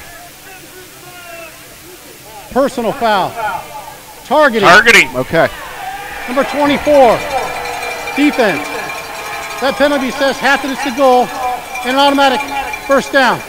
Number 24 is ejected from the game. So Rashard Brown has been ejected from the ball game for targeting, Chuck. Now, yep, he's out, and I think the Rose coaching staff understands it's the right call. Now, he is going to the official now and wants more of an explanation, but it was pretty clear cut. Yep, now Jeff Sokol wants to bring the referee over and talk about that, too. He's a very nice guy. I had a chance to meet him. Ryan actually visited there during his senior year looking at football and baseball there, and really nice guy. Well, Sokol turns his back on the official and walks away. I'm not sure he got the explanation he wanted, but I know we complain about the officials all the time, but that right there was just kind of evident. Yeah, that was pretty obvious, but sometimes you miss the obvious. But kudos to them. They got it right. So that's going to take it down to the 9-yard line. Well, they're saying about the 11. So they can get a first down without scoring. Taylor, 1st and 10 from the Rose 11. He's got a spread formation with Beecham to his left. Now Beecham moves up in the formation. Not completely. Now he goes up to the line of scrimmage. Got to snap it. To the right of Mabe.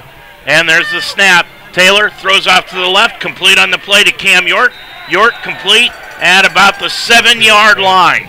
Yeah. Second down and about 6 yards to go. Yeah, short little out, but positive yardage. I'm sorry, Chuck. Was that Newton or was that was Ayler, I believe. Was it Ayler? Okay. I thought they did. They said Ayler, but I thought it was York. I thought it was 7 that caught the ball. Nonetheless, it is a ball at the 7-yard line, 2nd down, 6 yards to go for the Lions. Go, boys! Go! In Rose territory. In the red zone. Taylor's going to keep draw. himself right up the middle. Touchdown, Lions! Taylor takes it in from 7 yards out, and the Lions have extended their lead at 26-16. You can see it all the way. Quarterback draw. The offensive line blew open a big hole. He just basically walked in.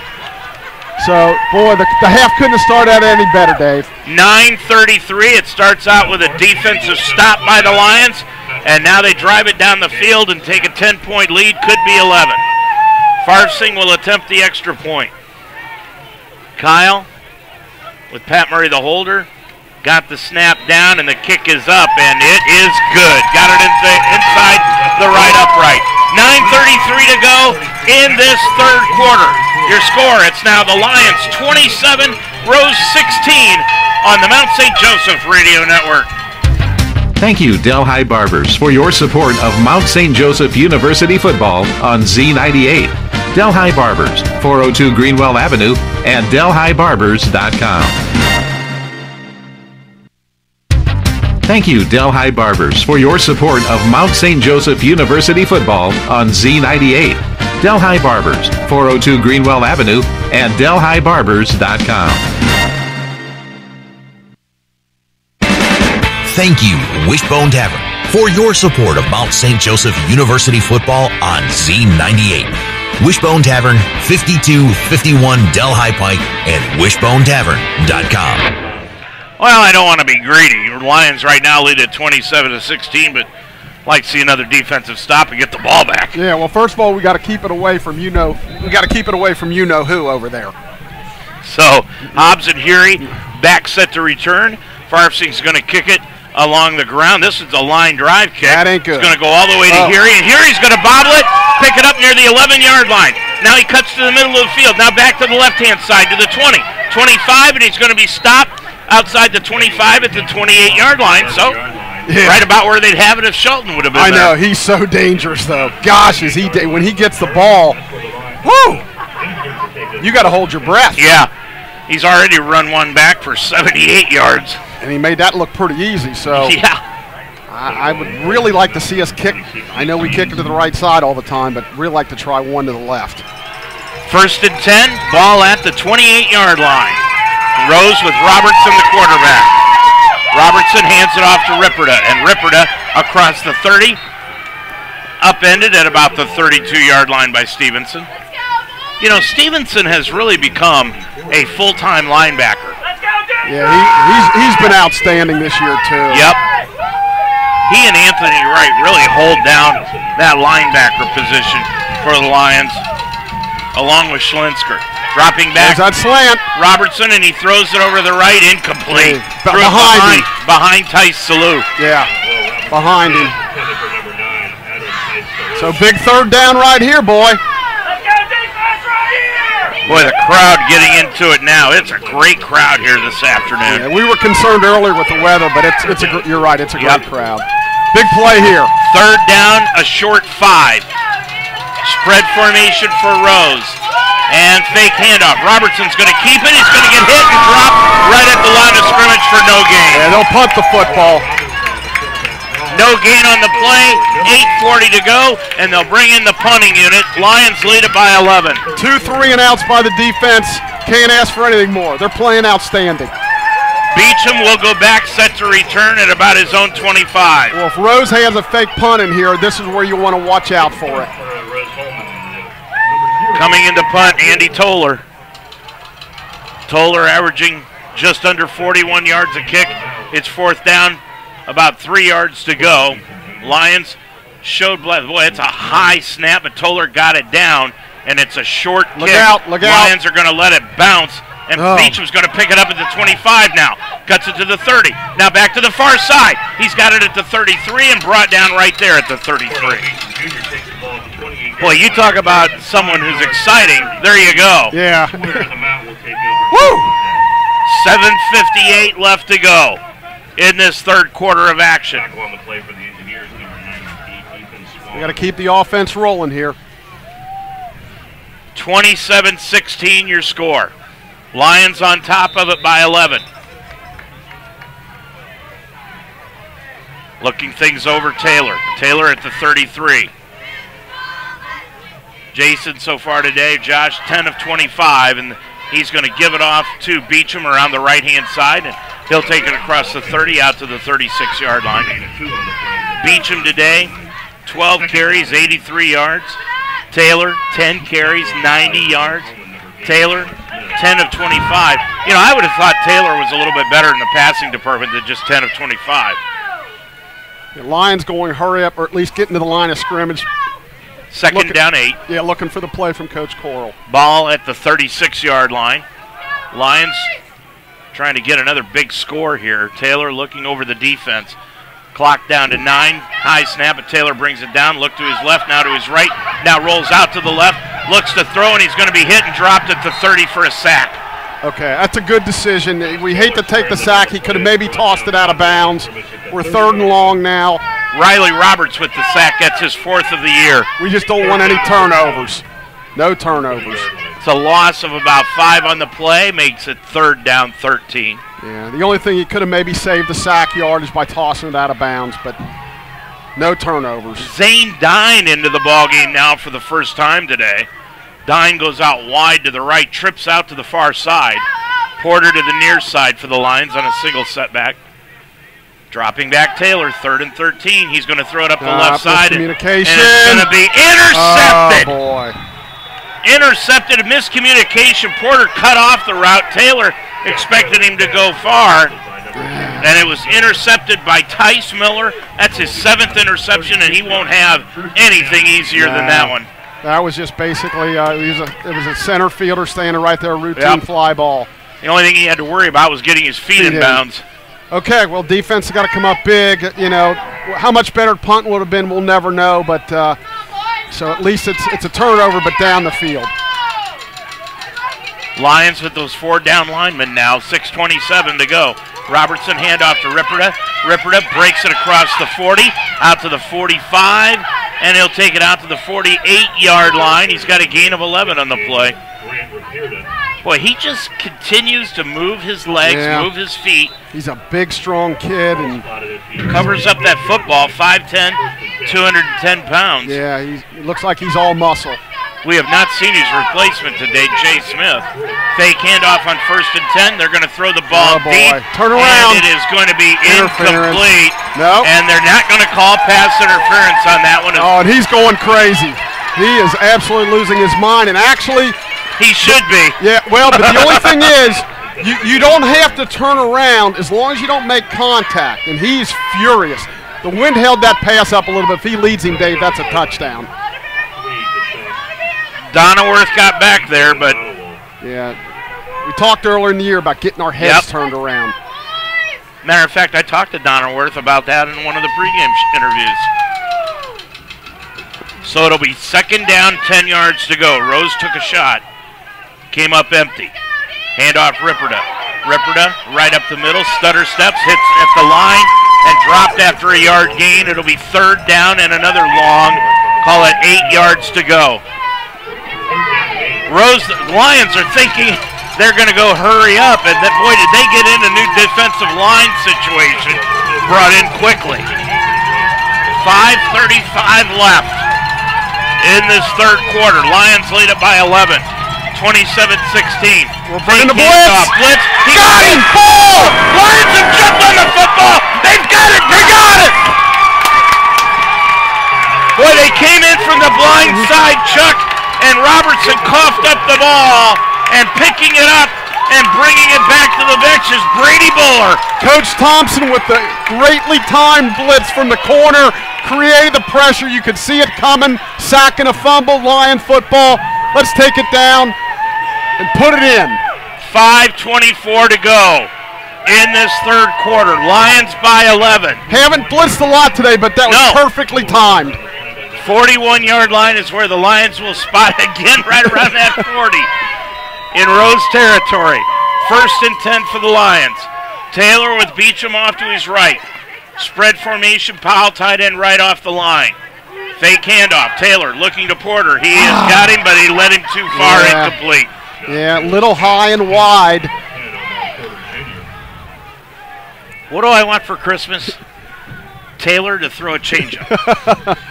Yeah, he just a little high and wide on that. He's been a little off, but boy, when he's made a lot of great plays today. When I see Josh next time, I'm going to tell him, changeup. 5:20 to go in the third. 2nd and 10 from the 41. Taylor's going to keep Wildcat. That's Beecham. Beecham around the 40. He's going to take it inside the 40. Flag down, thrown near the line of scrimmage. Boy, a lot of activity going on along that sideline, Chuck. Yeah, no flags except for the one thrown out. We're probably holding on the edge again. Yep. And let's see. Going to be a gain of about 3. It's a hold against the Lions. See, when those plays are designed to go up the middle, it's okay. But when they break down, they got to go outside. That's when our receivers seem to hold. 10-yard penalty. When they're called on 68, so that was the tackle. Yep. Aiden Studeville, his parents right down in front of us. They took off at 6:30 this morning to drive up here from Tennessee. 2nd down and 19. We know about those long drives this year. Yeah, but you were pleasant. You were sleeping. I was sleeping, yeah. That's why you were pleasant. 2nd down 20, back at the 50-yard line for the Lions. All right, don't have to Taylor get all back. Out of the shotgun. He's going to throw it back over on the right-hand side, and it is complete. Nice diving catch by Austin Brock, but for short yardage, only about 5, and it'll be 3rd down 15. Ball in Rose territory at about the 46-yard line. Brock's going to stay in out wide to the right-hand side. Cam York, Joey Newton, wide to the left. We haven't seen the screen to Cornell yet today. Probably a good time for it. Looks like they might be bringing pressure. Yep, Taylor looking things over. Play clock at 12. He'll take the snap. Good protection, though. Steps up into the pocket. Now he gets hit, and then gets hit from behind and dropped at the 49-yard line. And there's a flag right there thrown, in the vicinity of holding. Yep, it's holding. They're going to refuse it. 4:11 left to go. Rose will, as you said, probably refuse it. We'll punt the football. Holding. 64. Offense. That penalty declined. 4th down. That's the center, Danny Mabe. So Ryan Murray will come in to punt the football away. Ryan this year just 2 punts on the afternoon. I think one, wasn't it? The other one was Josh, I think. Unless they gave it to him. Yeah, you're right. They had the 2 punts, but one was Josh. So just keep it away. So Ryan will punt it away from his 49-yard line. 4 minutes to go in the third. Lions still lead it by 11. High snap, but Ryan got it down. Line drive kick. It's going to be taken in by Rose. That's Heary, and Heary's going to be thrown down back at about the 22-yard line.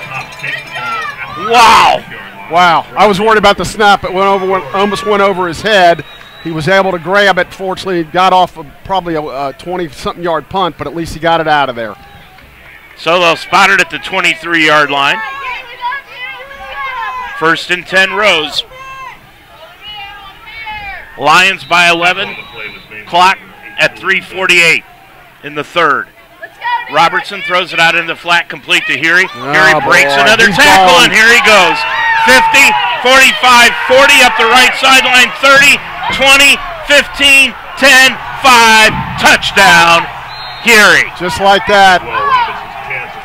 As much as I'm complimenting the defense, we're just missing way too many tackles. Heary with his 12th touchdown of the year. And all of a sudden, it's 27-22. And, you cannot miss tackles like that, Chuck. Yeah, and I'm not shocked they got it into his hands. 3:32 remaining in the third, and we're back into a ball game at 27-22. Yeah, we had some chances to keep adding to the lead. Reberg will attempt the extra point. And they get it down, and Reberg kicks it up, and it is good. 3:32 remaining, third quarter. It's the Mount 27, Rose 23 on the Mount St. Joseph Radio Network. Teaching is my calling, so when I needed to renew my license, I chose Mount St. Joseph University. The Mount offers the only program in the state of Ohio that allows you to combine 2 education endorsements to earn a graduate degree. In less than 2 years, I combined the reading and gifted intervention specialist endorsements. Classes were convenient, fully online, and I received personal attention from my professors. The Mount helped me climb higher in my career. Begin your ascent at msj.edu/Ohio. Thank you, Bearcat Storage, for your support of Mount St. Joseph University football on Z98. Bearcat Storage, 2 locations on Delhi Pike, and bearcatstorage.com. 8, 7, 4, 9, 1.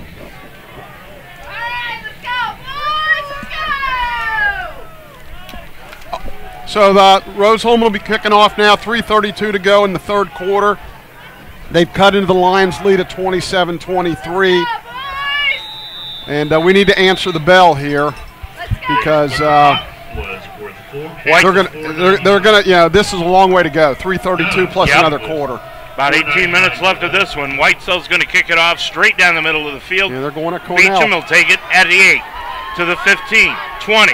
Stutter steps to the 23-yard line and drilled down right there. Yeah, good coverage by Rose Hulman. They have not been afraid to kick to him all day. Nope, not at all. Lions got to answer the bell. So the Lions are up now by 4 again. 27-23, start at their own 23-yard line. This is the deepest I remember the Lions have had it, Chuck, since they started at their own 2-yard line. Right, yeah. We've had really good field position, so. 1st and 10 from their own 23. Beecham to the left of Taylor. Cornell gets the handoff. Stutters to the left, then to the right. Stopped up at the 24 after a gain of a couple. Lions ball carriers. Sometimes I think Cornell just does a lot of dancing behind the line of scrimmage and just doesn't take off. Yeah, he's trying to pick and choose that hole and try to be patient. Sometimes it works, sometimes it just never opens up. Under 3 minutes now left to go in the third. 2nd down 9. They gave him a yard gain. Beecham to the left of Taylor. 15 on the clock. Fake handoff. Beecham's going to keep it right up the middle as he ran it out of the Wildcat. Up to the 29-yard line, gain of about 6, and it will be 3rd down, 4 yards to go. Yeah, big 3rd down here, Dave. We're approaching 2.5 minutes to go in the third. Big 3rd down. 2:30 left in the third. Championship game of the Heartland Conference. Rose in press coverage. Taylor. Looking at the blitz, boy, Riley Roberts looks like he was coming. Here he comes. Taylor's going to throw it up the left side to Porter. Got it at the midfield stripe. He hangs on to it. They're saying no, and now the officials come in and say, nope, he didn't hold on to it long enough. Taylor's pass. Yeah, we're not getting too much of an argument on our side, so he just must not have ever had total control. Back shoulder throw. Great throw, right on him. He just couldn't hang on. Boy, oh boy. 2:07 to go. Yeah. Third quarter, and now the Lions have to punt it away on a 3-and-out. Yep. Hobbs and Hury back set to return it about their own 45. Boy, we need a really good punt here. Ryan's had a long of 71 this year. Again, snap, and there's a long spiral that's going to hit, take a Rose, but now a Mount bounce inside the 40 and be down at the 39-yard line. That's a 32-yard punt. All right, 1:56 to go here, Dave. We got to come up defensively strong here. Defense has been strong today, but just the last play, just some missed tackles, and boy, that's all that kid needs. 1st and 10, ball at the 39-yard line in Rose territory. Ripperda standing back beside Robertson out of the pistol. Ripperda's going to get the handoff off the left-hand side, and the Lions are going to stack him up outside the 40 at the 41-yard line, gain of a couple. Yeah, this is a huge series, huge. Try to get some momentum back. Lions have got to wrap up and bring down. They can't just hit. Yep. Second down, 8 yards to go. Hobbs and Hury out wide to the right-hand side. Tice Salou left. Robertson looking over the middle. He couldn't find it, and then threw the slant in over the head of Hobbs, incomplete. Yeah, we had the slant covered, so he had to wait and pump fake, and they tried to hit it in a real small window. Couldn't do it. He had so Hury, big third down. He had Hury wide open on the right side, though, at the flat. Yeah, he was zeroed in on him. So third down, big play. 3 receivers out to the near side. On third down, We're blitzing. The Lions, and Robertson throws over the middle, and it's partially blocked, incomplete. Yep. Lions got their hands on it up front. I think that was Noah Hammond that did that. I believe you're right. And it's fourth down. And good call on the good call on the corner blitz again there. Put some pressure so we make them go 3 and out. 41-yard line. Fourth down, 8 yards to go, and coming in to punt it away with 1:20 left in the third is their punter, Toller. So basically, Dave, defensively, minus the one play, we're playing really well. Yep. Toller gets the snap, and he'll punt it away. Low kick. Beecham, returnable at the 21, to the 25, broken tackle, breaks another tackle to the 30, comes to the near side, and he's just going to slide down at about the 28-yard line. 8 yards to the 28-yard line. Good coverage there by Rose Hulman because of the line drive kick. Those are returnable, but their coverage team did a nice job there. So we got to move the chains here, get a couple first downs, get into the fourth quarter, and this is going to be probably a one-score game. So, minute 7 to go in the third. Lions with the ball back again at their own 28-yard line. Taylor with Beecham off to his right. Powell tight end left off the line. Dropping back, Taylor, fake handoff. He's going to run it off the right side to the 30, 35, out to the 40. Another flag thrown in the vicinity of holding again. Lions have been penalized so far today before this one. 5 times for 55 yards. Gee whiz. Holding. Offense. Number 64. It's a 10-yard penalty from the spot of the foul. First. That's Danny Mabe again. Yeah, we're getting killed on offensive holding calls. We're just way behind the sticks. And that will mark it back inside the 20 to the 18-yard line, so it brings up first down and 20. I really like the call there. Quarterback draw. Josh got about 10. Beecham to the left of Taylor. Receivers out wide on both sides. Tight end look. Dropping back Taylor. Look to his left, now to his right. Can't find anyone. He's got all day. Now he rolls out of the pocket. Throws it up the field, and it is complete to Powell. Powell gets it to the 28, to the 30, upended, out to the 33-yard line. That'll be a completion of about 15 yards and bring up second down and 5. Great improvisation by Josh. Very, very, very patient. Finally saw him out in the flat. Big pickup, second, and now very manageable. So they got to, if they want, they can let this run down. Yep, they don't have to run another play, but I think they're probably planning on it on second and 5. Taylor with Beecham behind him. Could try to get him offside. And they do. Run Hand off Beecham, right up the middle, across the 35, out to the 39-yard line. First down, and that'll end the quarter. Lions will have a first and 10 from their own 39-yard line when we come back.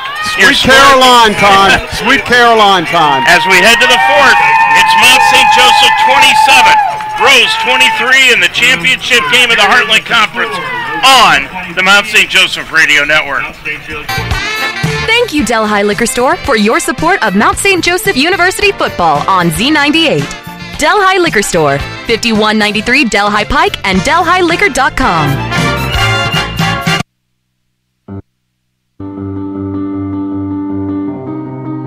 What do you wish for? A nice life?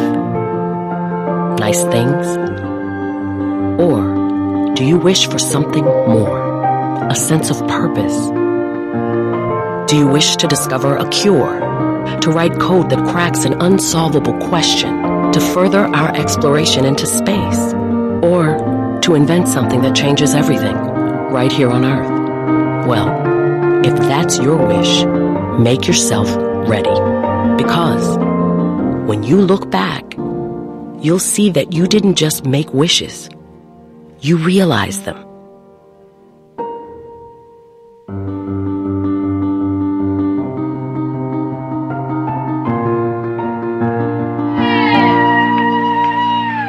Well, it'll be first down for the Lions, 10 yards to go at their own 39-yard line. After they picked up that first down, we enter the fourth quarter. Lions going from left to right. Flare pass out to Beecham. Beecham at the 45-50, and he's going to be run out of bounds at the 48-yard line. 14 yards on the reception, and a first down for the Lions in Rose territory. Excellent block by Joey Newton there on the edge to spring Cornell. Big gain. We're in their territory. Lions leading it by 4. Winner goes to the D3 playoffs and wins the Heartland Conference. Taylor, handoff, Beecham, right tackle, 40, down to the 35-yard line, and run down at the 33. That's a 13-yard gain for CB. Down to the 33-yard line for another Lions first down. And another first down for the Lions. Lions now trying to speed things up a little bit. Beecham will come out. And Mariano McKenzie is back into the ball game. On the play, number 21, Winston Amonkwa. First and 10. Ball at the 33-yard line of Rose. Taylor steps up, throws out to the left-hand side, complete on the play to Hunley. And Hunley's got it at the 29 before he is run out of bounds there. That's a 3-yard gain. Nice little wrinkle. It looked like he wanted to run a quarterback draw. Instead, he stopped and he pumped it out for about a 4-yard gain. Almost looked like originally like it was going to be one of those Tebow jump passes. Yeah, exactly. Powell tight end left, receivers outspread. Taylor is going to keep it himself around the left side, and he's going to be running behind a block by Beecham. Takes it to the 25-yard line. That's a 4-yard gain. Lions keeping it on the ground now. Tell you what, Josh Taylor is one tough hombre. 13 rushes today for 91 yards for Taylor. One tough hombre. By the way, Beecham missed this early in the first half. I apologize. Beecham has gone over 1,000 yards this year in rushing now. And he gets the handoff right up the middle, and it'll be stopped at the line, and it'll be fourth down and about 2 yards to go. Now what do the Lions do? I would say they're going to go for it. Yeah, they're definitely going to go for it. This is a huge play now. And they're going hurry up. Here we go, 4th and 2 from the 25-yard line. They need to get to the 23. Taylor looking things over. Clock down to 15 on the play clock. Now Beecham moves in motion. And a low snap, but Taylor keeps it around the left-hand side. He is close to first down. Looks like where the official is coming in from the side that he's got it. But let's see. We're all pointing first down, but the official stopped the clock. That normally is a first down. All right. Woo! Boy, oh boy. 12:31 left to go in the game. Lions trying to add to their lead at 27-23. Been everything we've asked for, Dave. Yep. This whole season has been. Yeah, it's been a heck of a ride. First and 10 Lions at the 23-yard line of Rose. Taylor looks out. He's got a spread formation. He's going to keep it right behind a block by Beecham to the 20, to the 18. He's got a gain of about 5 on the play. Takes it into the red zone, down to the 19-yard line. And it'll bring up second down. Gain of 4, second and 6. Well, they're going to say just a 4-yard. Where in the world did they spot him, Chuck? Yeah, they spot him at the 19 instead of the 18. Yeah. And actually one of our coaches down there kind of like, where are we spotting? What are we doing? So it's second down 6 from the 19. Again, spread formation. Beecham in the backfield with Taylor. Goes to Taylor. Drops back. Throws into the end zone. He has got Hunley, and it's knocked away and incomplete. Good defensive coverage back there for Rose Hulman by Winston Amonkwa. Yeah, he was right there on the coverage. Went up, knocked it down. Almost looked like the receiver on the play. So they've really done a nice job defending them back shoulder throws in the corner of the end zone. They have got 5 great DBs. Well, right now 4. because Rashard Brown was ejected earlier. On the targeting. Yep. 3rd down, 7 yards to go. Ball at the 19 of Rose. Taylor again spread formation. High snap, brought it down. Steps up into the pocket. Rolls out to the left. He's going to get hit. Spins forward and gets to the 15-yard line. A big decision here by Coach. It's going to be a 5-yard gain, bring up 4th down and about 3. Coach Hopper's got a decision to make. I think he goes for it. There's no certainty in field goals, Dave. Well, the wind, whatever it is kind of blowing in the face of the Lions. Yeah, and you'd love to be able to go up by 7, but I think this is the right decision. So here we go, 4th and 2. Lions looking at the sideline now. Play clock down to 10. Beecham to the left of Taylor. Receivers out wide on both sides, spread formation. 4th and 2. Dropping back Taylor. Taylor throws out the flag, complete to the 10, 5, touchdown! Is it yes? Touchdown Lions! Cornell Beecham with the touchdown reception on 4th and 2, and the Lions have taken a 33-23 lead. What can you say about Josh Taylor? Drops back. He couldn't find his initial receiver. For some reason, Cornell's wide open in the flat. He gets it to him. Cornell does the rest on his own. 10:33 left to go in the game. Lions by 10 and Farfsing in to attempt the extra point. This is big, Dave. This is big. Huge. It's still a 2-possession game. But they would have to get a 6, a 2, and a 3. Here we go. Pat Murray, the holder. Kick is up by Farfsing. Got it. 10:33 left to go in the championship game. It's now the Lions 34, Rose 23 on the Mount St. Joseph Radio Network. Thank you, NYPD Pizza, for your support of Mount St. Joseph University football on Z98. NYPD Pizza, 5329 Foley Road, and NYPDPizza.com. Thank you, Cincinnati Open Box Outlet, for your support of Mount St. Joseph University football on Z98. Cincinnati Open Box Outlet, 6252 Glenway Avenue, openboxoutlet.com. Thank you, Delhi Liquor Store, for your support of Mount St. Joseph University football on Z98. Delhi Liquor Store, 5193 Delhi Pike and DelhiLiquor.com. 10:33 remaining to go in the ball game. It is a 34-23 Mount St. Joseph lead, and Farfsing will kick it off to Heary and Hobbs. Let's keep it away from him.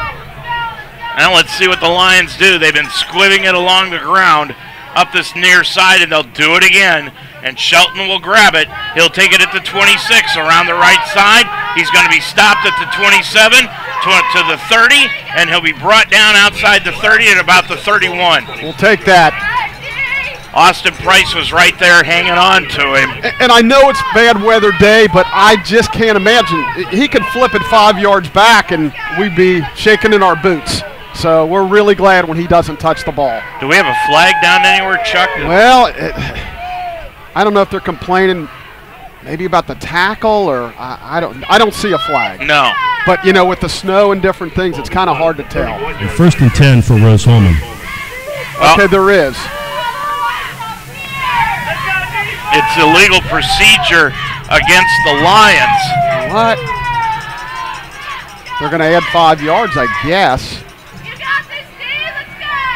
Yeah, and it will be.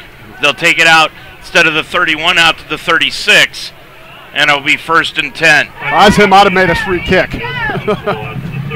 So here we go. Rose down by 11 with the football.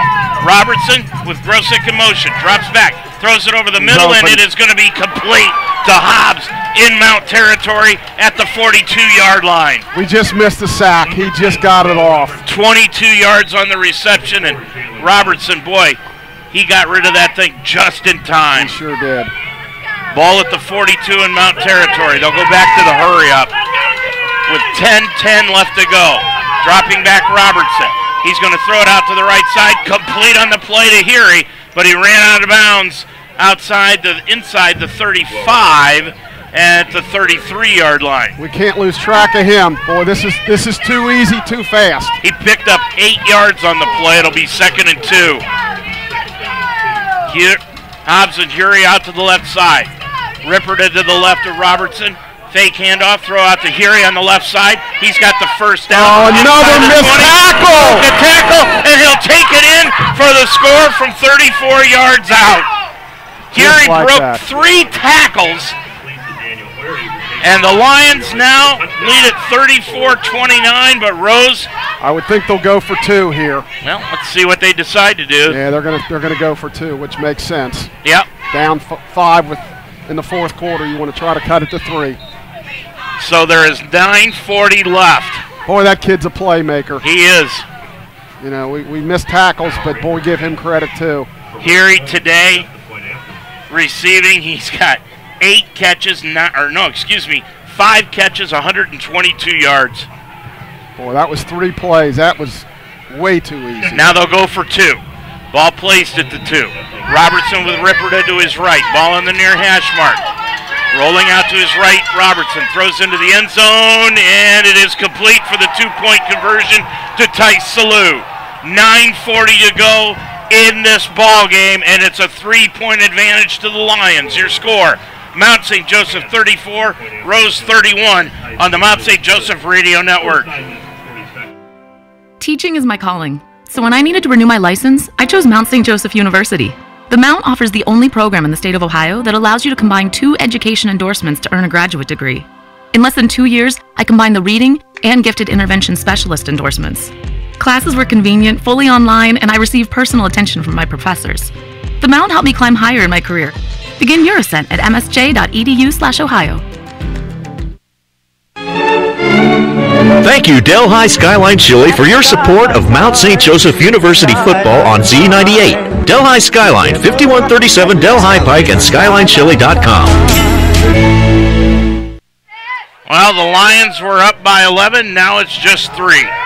Yeah, that 2-point conversion, you know, basically when you roll to the right, you're going to throw to the right. You're not going to normally throw back across your body, and he fit it in there, and he barely was in the end zone. In fact, from our angle, I thought maybe he didn't get in, but he did, so it's a 3-point game. Turner and Beecham back set to return for the Lions on the kickoff from Weitzel.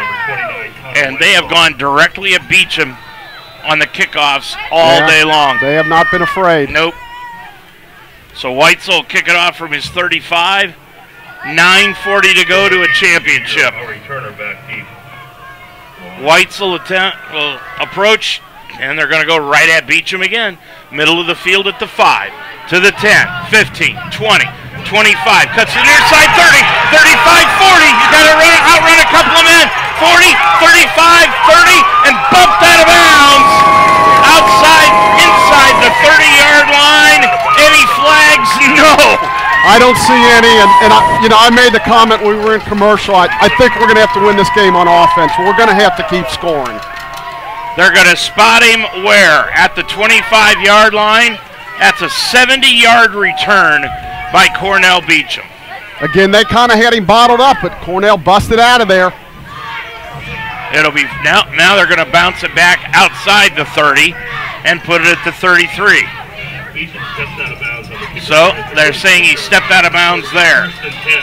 1st and 10 Lions from the Rose 33. Beecham, check that is Mariano McKenzie. McKenzie fake handoff. Taylor's going to go for it all into the end zone. He's got Henley. He's got it. Touchdown, Lions! Wait a minute. Wait, there's a flag. Illegal man downfield. They're going to call it back. Oh, my. How can that be a man downfield on a go route? The lineman would have no thought. Why would they even think about going downfield on a go route?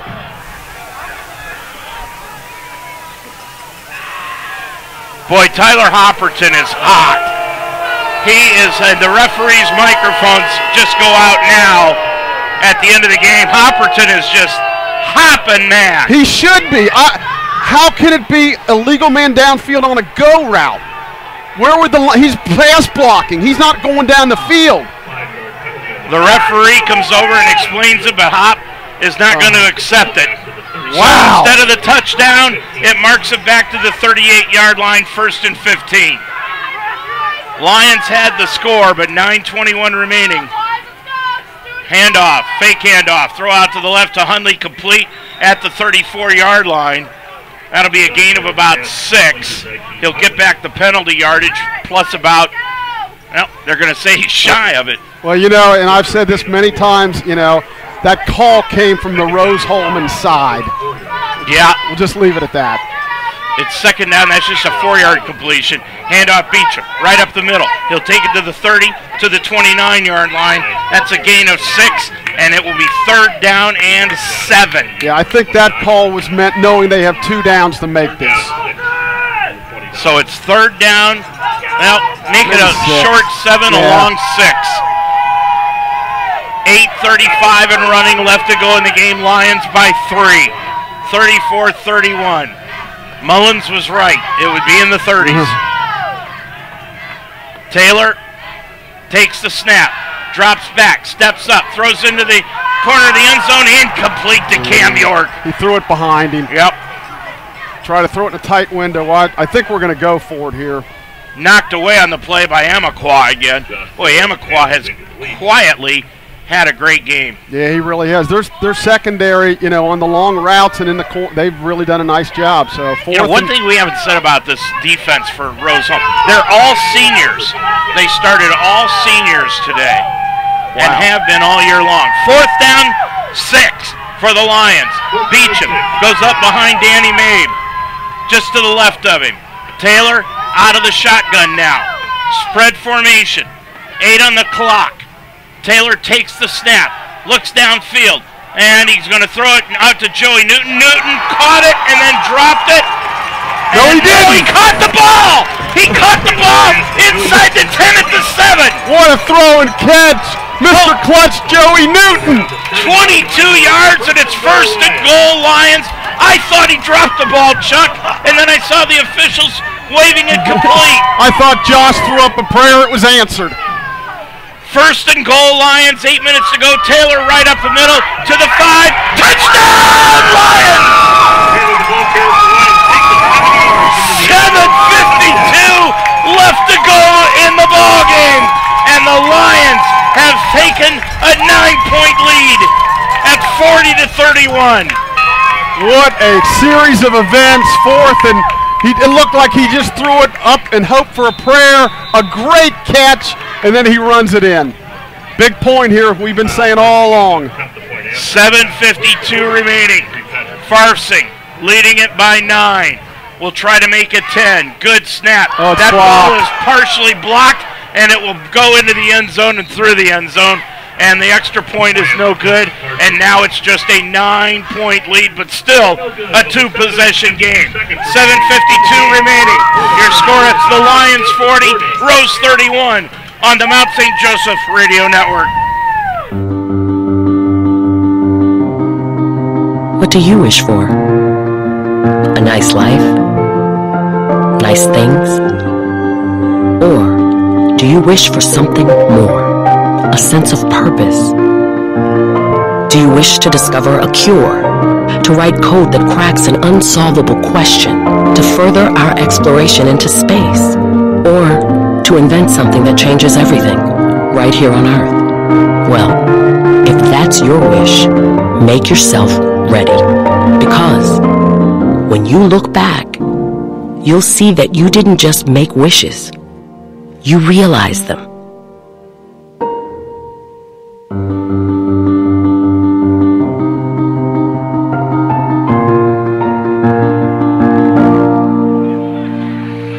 Chuck, unbelievable catch by Joey Newton, and the Lions have got a 9-point lead. He's made those kind of catches all year, but that was clearly in one of the most clutch situations of the season. And, well, we're up 9, still a lot of time, lifetime left to go. 7:52 remaining. Farsing will kick it off from left to right. It's going to be a low line drive kick. It's going to go by Shelton into the end zone, and he'll just down it right there. Well, the reason they did that, they switched. They switched returners. They brought him up, and they put number 20 back. So we'll take it. They'll get it on the 25. Great job of the Lions to recognize that absolutely. switch. 100%, absolutely. Great coaching there, and Kyle Farsing with a nice kickoff. So, defensively, the Lions come out on the field. Rose will have it at their own 25. Yeah, they're going to try to get in their playmakers' hands, but we got to make tackles. Yeah, they've got to be very, very good at tackling now over this last 7:48, excuse me. Clock moved 4 seconds on that kickoff. Now the official is not sure if he's going to change things or what, but now they are going to put it back at 7:52. Not sure why, Chuck, because he did touch it. He did. That's what I thought too. Yeah. So Robertson will take the snap, fake handoff, pump fake, throw over the middle, complete on the left-hand side. It goes to Tice Salou, or check that. That's Hobbs. Hobbs at the 31. There's that slant. That's a 6-yard completion. 2nd and 4, and Rose goes back to the hurry-up. They've got 3 timeouts left. Yeah, there's a lifetime. Nope, excuse me. They've got 2 timeouts left. 2nd down 6. Handoff up the middle to Ripperda.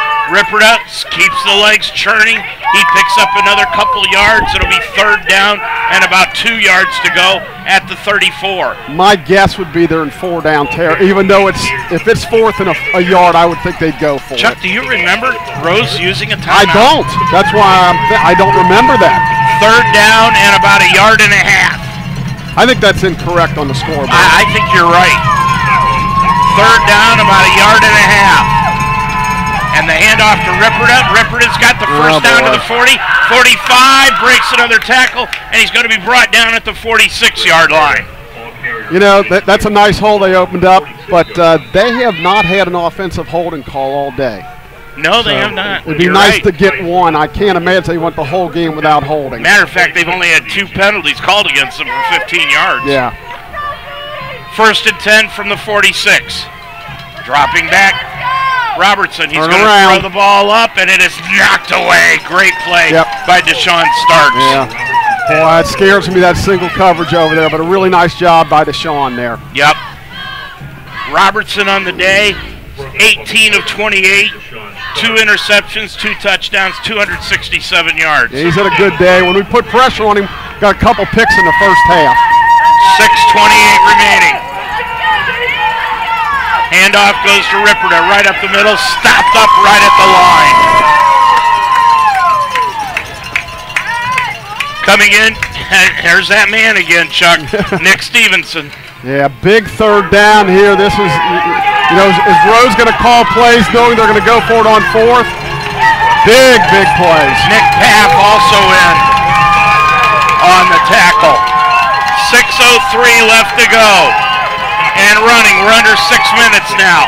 3rd down, a long 10. Robertson with Grosick in motion. Now moves back. Robertson throws over the middle. Incomplete. Oh! Out of the air by Tice Salou on the slant end, but he's shy of the 1st down. Yeah, and they'll go for it, but they're going to get him out to the 30, make it the 46-yard line, and it'll be 4th down and a couple. Okay, here's the game. 5:33 left to go. 40-31 Mounts. Now let's see what Jeff Sokol decides to do. Play clock down to 20. If he was going to use a timeout, I would have thought he'd do it by now. All right, here we go. Robertson's got the play call. They come up to the line of scrimmage. 5:10 left to go in the game. I would anticipate a slant. Trips out to the near side, dropping back Robertson. Rolls to his left, throws over the middle. Intercepted by the Mount! Interception by Mason Owens. He'll never have an easier one. You could argue he just knocks it down and we get 20 more yards, but we'll take the interception. 40-31. Now the official threw his hat. Oh boy, you got to hold your breath all the time on some of these calls. Well, when they throw their hat, it's because of an offensive receiver going out of bounds. Let's see. Oh boy, they're continuing to talk. Yeah, this. Oh boy, yeah. boy, you just never know with the officials, especially when they talk this long. Yep. It'd be nice. I mean, both teams have switched, so I'm hoping it's a dead ball or post possession. It only goes through people's minds when they talk this long. Yep. Let's see what you got here. Say after the play. See if the refs. Sideline warning. Sideline warning against the Mount. That means nothing. Yep. Wait a minute. Dead ball. Dead ball. Unsportsmanlike against the Mount. Oh, come on. Well, again, this goes, we talked earlier in the year, this happened a couple times. Wait a minute, dead ball. Did they keep the ball? They keep, well, was it post-possession or what? Wait a minute. What do we got? It should be post-possession. Yeah. If it's a dead ball. Oh, my God, they're getting the ball back.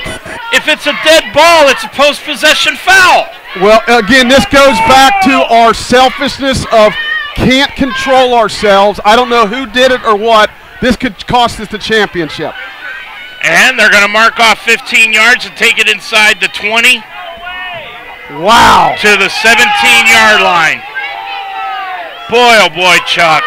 If this is a now wait a minute. Josh is still on the field here. Now what are we doing here? Well, Rose's defense is on the field. Okay, so at least, God forbid, at least we keep the ball. Yep. First penalty is 15 yards. Second penalty is half the distance to the goal. Again, I'm assuming it was a self-control thing where we lost control like we have multiple times this year. Yeah, but you know what? That's one of those celebration penalties. I know. I mean, I'm with you. You got to use your judgment as an official. Yeah. But it could have been some bad mouthing, and we're just speculating. So now the Lions have it back at their own 8-yard line. Handoff goes to Beecham. Beecham takes it up to the 10, rolls right over Amaqua out to the 13-yard line. That'll be a gain of about 4. Yeah, we need to run it out of here. Yeah, 4:44 and running. Take our time. We need to take the whole clock. It'll be 2nd down and 4 yards to go after a 6-yard gain by Beecham. Taylor, he'll take it himself behind Beecham. He's going to run it out to about the 17-yard line. Third and about 2. Third and about, about 2, maybe, no, about a yard. Okay, we need to take. This will be under 4 minutes by the time we snap it next. If we make a first down, then Rose is going to have to start thinking about using their timeouts. 40-31, the Mount on top of it by 9. Now, to me, it's either Josh or Cornell here, and you run the football. Let's go! Taylor just letting the clock roll down. Very it's a 10 smart. seconds on the play clock, 3:54 on the game clock. Now Taylor showing blitz. Here comes the handoff. Goes to Beecham, broke a tackle outside the 20. He's got a first down at the 30, 35, 40, and he's upended. All the missed tackles we've had all day, I'll trade for that run. Superman strikes again. He was blown up for a 4-yard loss. Somehow he bounced off. Now they're going to use their first timeout. I believe they are. 3:33. Well, the officials blew the clock dead, but a couple of seconds rolled off of it. Okay. And I think you're right. I think Rose their first timeout is using. Yeah, now they've got them at 3 timeouts. Yeah, now they're down to 2. Yep. Okay. We're going to keep it right here because Rose is going to use up a lot of time here on their timeouts. They've got to. 3:32 remaining to go in the ball game. Tomorrow, basketball action here on WDTZ and UltimateSportsTalk.com. Let's get in a legal ID here. You're listening to Mount St. Joseph University Sports on WDTZ, LP Delhi Township, UltimateSportsTalk.com, and on YouTube. 3:40. They just put more time on the clock. Well, the key is we got a first down. They had to use their first timeout. So, in theory, we should not have to throw a pass for the rest of the game. It should be run, run, run. Even if we have to punt, we're up 2 scores. Make them use their timeouts. Chuck, Lions have 256 yards in rushing yardage today. Geez, They've got total yardage 455 yards. again, it's impressive, Dave. We're right around our average for the year. So Mo McKenzie in the backfield, so Cornell going to take a breather. That's against a defense that is only giving up 325 a game. Well, they haven't played Mount St. Joe till today. Nope. 3:35 and running. Why is the clock running? No idea. After the timeout. Well, nobody caught it, so let's go. Oh, that's offside. There's offside. Yeah, now the flag is thrown. Well, I don't necessarily blame Rose Hulman. They're trying to time it because they really need a turnover bad. But we'll take 1st and 5. That was Riley Roberts who came in. We're going to have to fix the clock. The clock should not have ever started. Yeah, the clock is still running. Well, now the referee, they even noticed it yet? I hope they don't. I know. Yeah, they're going to have to put, I don't know what our clock operator's doing. Set the game clock to 3:24. 3-2-4. Heck, I think it should be more than that. I think it but again, should be 2. We'll just let it go at that. You know what? Maybe he didn't use the timeout there. Because there was an injury timeout. Okay, it was an injury timeout. Okay. Well, then we need to take the 20. Don't snap it yet. Yeah, Josh knows. Yep. So the clock will continue to run. 16 on the play clock. They don't have to run this play until under 3 minutes. Yep. And now they'll take the snap. Taylor around the left-hand side to midfield to the 45. Smart. Slides down at the 40. Smart. They'll start a slide at the 42-yard line, but that's an 8-yard gain and another 1st down for the Lions. Very smart. And did not use a timeout. So again, we'll use the whole time. 2:52 to go. The crazy thing is, we want to just keep moving the chains, and we don't want to score. Chuck, I don't know about you, but I'm surprised that Jeff Sokol is not using some timeouts here. Well, I guess he's trying to wait as long as he can, but, now, heck, he's going to be under 2.5 by the time this is snapped. So 2.5 left to go in this championship game. Lions by 9. Taylor. Here comes Rose on the blitz, and Taylor's going to run away from it around the right side 40 to the 35-yard line. That's a 7-yard gain. There's your timeout. Now Rose will start using their timeouts. Yep, there's your first timeout. Taylor, 22 carries today for 133 yards. Beecham, 21 carries, 147 yards. Those two have combined for 270 yards in rushing offense. I don't know, Batman and Robin, whatever you want to call it. It's 219. Okay. I'll tell you what, there is no doubt who the offensive player of the year is in this conference, and that's Josh Taylor. He's incredible. And Cornell, the line's done a great job. Our offense, we've talked about it all year. It is really, really special. Yep. You don't have many of these offenses come around all the time like this. We just saw the Heartland offensive supervisor leave the press box and is walking down. It would have been interesting to get him up here and ask him a few questions. Well, hopefully all's well that ends well here. We got 2:19, so it's not over with yet, but it looks pretty good right now. 40-31, Lions by 9. We will effort to talk with head coach Tyler Hopperton at the end of this game. Mo McKenzie now in the backfield for the Lions. Taylor on 2nd down, 3 yards to go. He's going to run it off the left side, and he's going to be stacked up about a yard shy of the 1st down. Now Taylor yelling at some of the... Yeah, he's got to keep his cool. Yep. We don't want any 15-yard penalties right now. And don't get ejected from the game because that eliminates you from next week. Right. So we're 3rd and about a yard or so, and we're 4-down territory, so they're going to have 1 timeout left. For whatever reason, we're not clicking that off the scoreboard, but we can tell you there's 1 timeout left for Rose Hulman. 2:12 left to go. We're going to take a quick timeout here. 2:12 left to go in the ball game. Your score, the Lions 40, Rose 31 on the Mount St. Joseph Radio Network. Thank you, NYPD Pizza, for your support of Mount St. Joseph University football on Z98. NYPD Pizza, 5329 Foley Road, and NYPDpizza.com. Thank you, Cincinnati Open Box Outlet, for your support of Mount St. Joseph University football on Z98. Cincinnati Open Box Outlet, 6252 Glenway Avenue, openboxoutlet.com. Lions leading it by 9. 40-31. There is one timeout left for Rose Hulman. 2:12 to go in the game.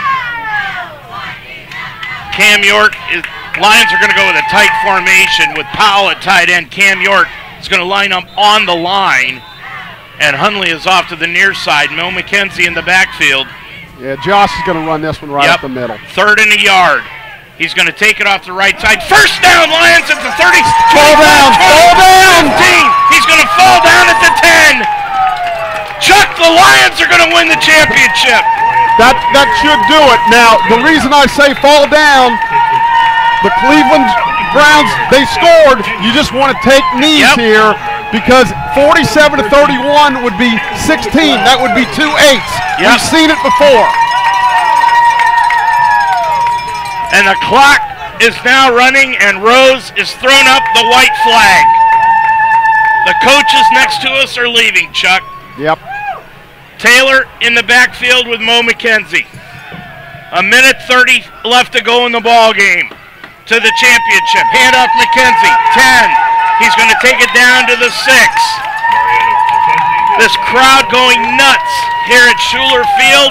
1:20 to go to the title. I just think all he needs to do is take knees. There's no reason to hand it off. You fumble, they run it back. Too many weird things have happened. The miracle at the Meadowlands, just take a knee. Second down, 4 yards to go. Jake Ayler into the ball game. Cam York pointing to his middle finger, saying it's ring time. Under a minute to go. McKenzie to the right of Taylor. 2nd and 4 from the 6 of Rose.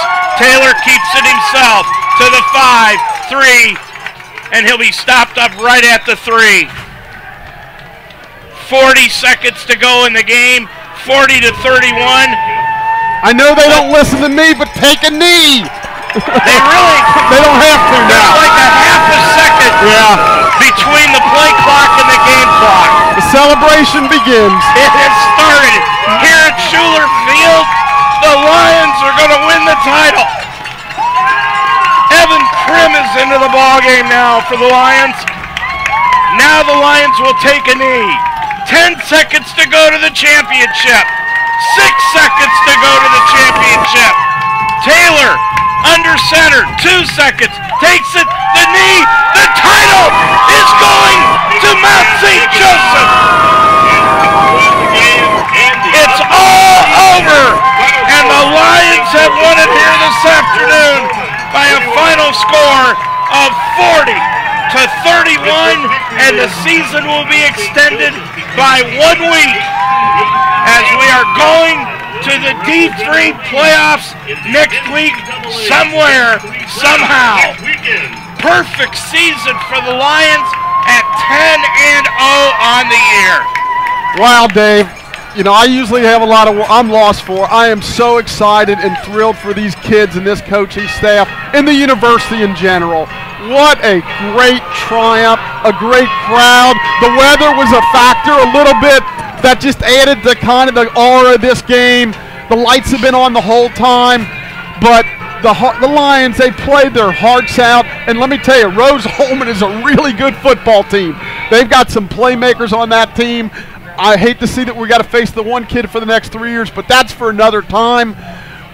What a great win. I'm just so happy for these kids and coaching staff. They worked so hard, and they remembered last year. We went up there, and they handed it to us. Good. Game was over within the first 5 minutes, but today they scored first, but we said no, not today. Today is our day.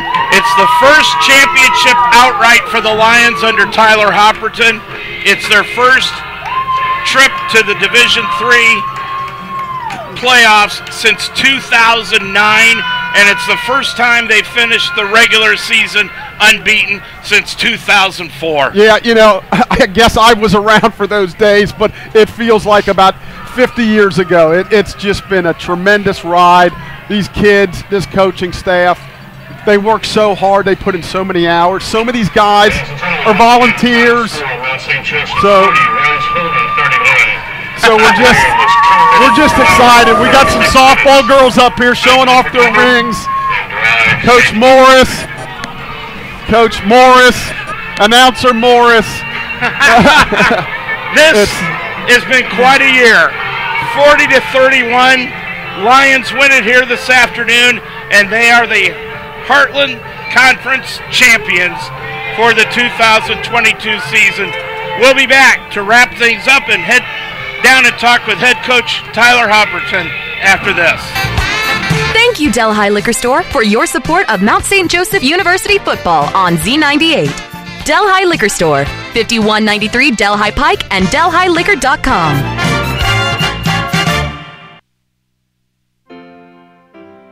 Teaching is my calling, so when I needed to renew my license, I chose Mount St. Joseph University. The Mount offers the only program in the state of Ohio that allows you to combine 2 education endorsements to earn a graduate degree. In less than 2 years, I combined the reading and gifted intervention specialist endorsements. Classes were convenient, fully online, and I received personal attention from my professors. The Mount helped me climb higher in my career. Begin your ascent at msj.edu/Ohio. So the Lions win it here this afternoon by a final score of 40-31 in this ball game. What a game by the Lions. No, all you're doing is recording it. Yep. Chuck is going to go down and interview head coach Tyler Hopperton. We don't have the capabilities of getting down on the field. I don't have enough mic cord, folks, to get down onto the field and talk with head coach Tyler Hopperton. But this group out here, it is going to be a party in Delhi for most of the evening as the Lions have won the Heartland Conference Championship here this afternoon by defeating Rose Hulman and winning the title here this afternoon as they are dancing out on the field now, the entire team. Right after the game, Tyler Hopperton's wife and child came up and gave him a huge hug at the end of that one. What a game this has been. Boy, let's take a look at some of the stats. Lions win it 40-31 here this afternoon. Now the question is, okay, where do we go? DePaul won earlier today easily over Wabash. Now there was some belief prior to the game that the Lions would actually have to play the winner of the DePaul-Wabash game if they had won this afternoon. Well, now we know that the Lions have won, DePaul has won. DePaul is now the winner of the NCAC.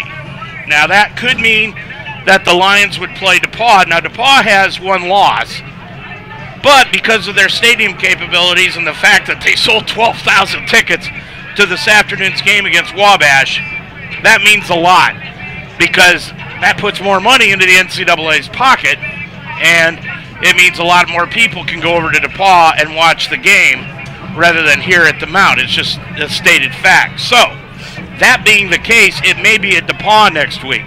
Or the Lions could be shipped up to face Albion or Alma. Or they could go out to the Wisconsin area and be playing North Central, or maybe even Wartburg was what a lot of people thought. Another possibility was going to be Carnegie Mellon in downtown Pittsburgh. Now, I've been to Carnegie Mellon. It's a great stadium to play in, but it's in the middle of a section of town, and it's like in the middle of a pit. So, nonetheless, the selection show will be tomorrow. Now, I believe the selection show will be at 1 o'clock tomorrow, and the Lions, we'll find out then for sure, although there'll probably be some spill out tonight as to when the Lions will actually be playing sometime tomorrow. No matter what, the Lions are playing next week. Let's just call it the way it is. They'll be playing football next week, no matter where, it doesn't matter. They'll be back out onto the field next week playing football. But what a game by Josh Taylor. Josh Taylor, passing-wise today, 17 of 37 through the air. He had 2 touchdown passes, 2 interceptions. Not one of his best games from the passing department, 199 yards. He was sacked twice, but overall, Taylor rushing 24 carries, 157 yards. Cornell Beecham, 21 carries, 147 yards. Those two combined rushing-wise today for 298 yards in rushing. The Lions as a team, 303 yards rushing as a team compared to just 108 ran by Rose Hulman here this afternoon. Lions threw for 199 yards, Rose Hulman 275 yards. So when you look at the total offense, the Lions had 502 yards in total offense on 85 plays. Meanwhile, for Rose, they had, let's check this here. I want to make sure, 64 plays for 383 yards. Boy, the Lions, Omar Porter, 4 catches. Cornell Beecham, 4 catches. Porter had a touchdown catch, 86 yards. Beecham had a touchdown catch and 41 yards here this afternoon. Joey Newton, 2 catches, and also Zach Hunley had, Zakeem Hunley had 4 catches also this afternoon. Powell, Ayler, and Brock each had 1 catch in the ball game. So the Lions win it here this afternoon by a final of 40-21, and I believe they're holding up the championship banner now. Lions will hold up the championship banner and get some pictures taken after they win the Heartland Conference title, and the trophy has just been given to them as they win it here this afternoon.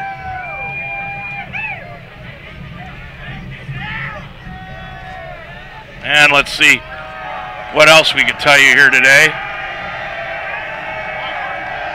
As Chuck Murray making his way back up here, and he just had the opportunity to talk with head coach Tyler Hopperton here at the end of this game. So we'll bring it up here and we'll take a look and see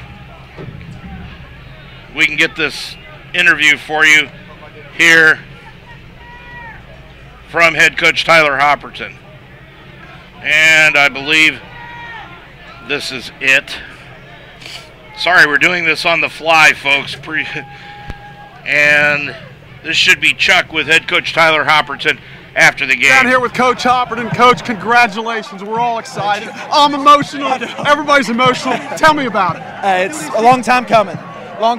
And right now I'm just so thankful these guys have been working so hard. And ultimately, too, Dr. Williams is out here, Melanie Wagner, Joe Sparhawk. The support we've gotten over the last couple of years is to have 10-0 seasons and win championships, and we're just so grateful.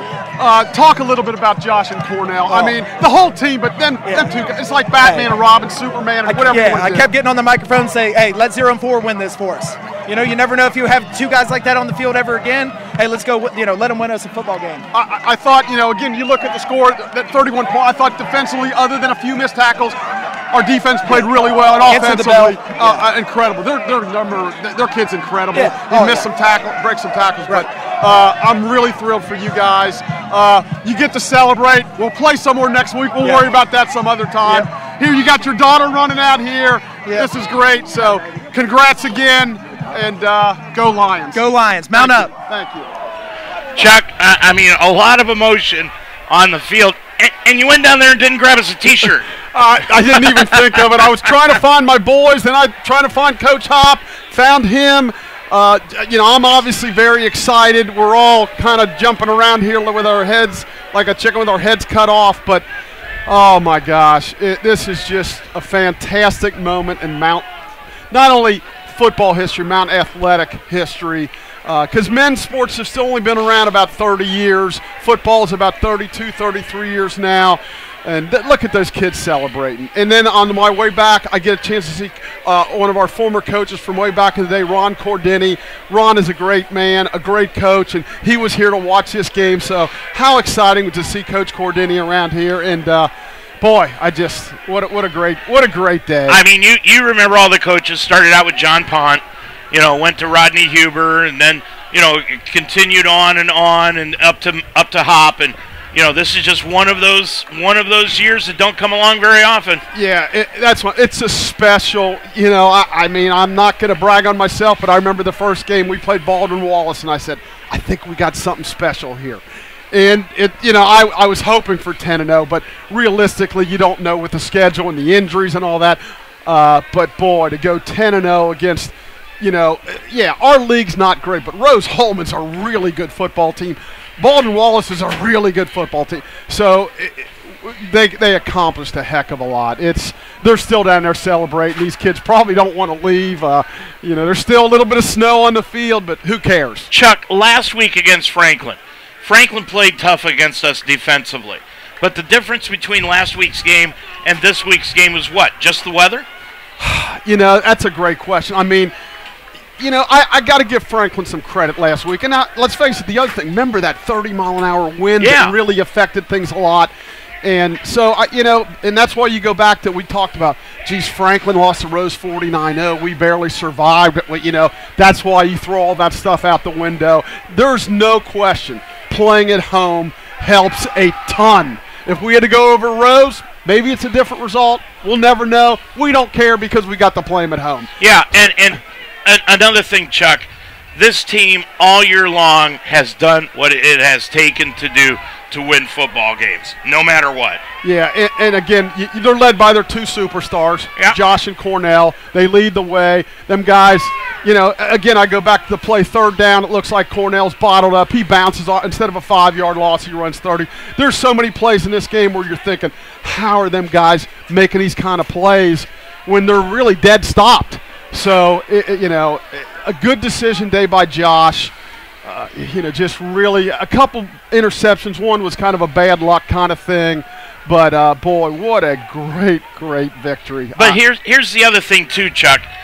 31 points given up by the defense. But that is an anomaly because this defense, when they needed a stop today, they got the stop. Well, keep in mind, out of the 31, 7 was a kickoff return. So then you can back that up to 24. I'm going to go back to what I thought at the end of the half. And I think on the way home, Rose Hulman's going to be thinking about this. They're fourth and a foot or so, and they kick a field goal. And, we've talked all year long, and against our team, too, like when it's fourth and less than a yard, we're not kicking field goals. We're going for it. And they decided to take the 3, but, boy, I really questioned that decision at the time. Well, and another thing, when we stopped them on fourth and less than a yard, near midfield and got the ball back, that was another turning point that the defense played. Absolutely. Again, so if you're going to hold a team to 24 points, basically is what they did, you're going to take your chances at this level against these kind of teams with these kind of elite athletes, especially on the outside. They get this ball to these guys in space. They can make things happen as we can. So defensively, hats off to Coach Thompson and his staff. Holding Rose Hulman to 24 points is a really, really big victory. Chuck, those T-shirts are the kind of T-shirts that after the season's over, they're going to give them to Mom, wash them, and put them into a frame. I think that's what my guys will do because again, these things don't come along all the time. I'm just thrilled. 40-31, Lions win it here this afternoon by 9 points. They are the Heartland Conference champions for the 2022 season.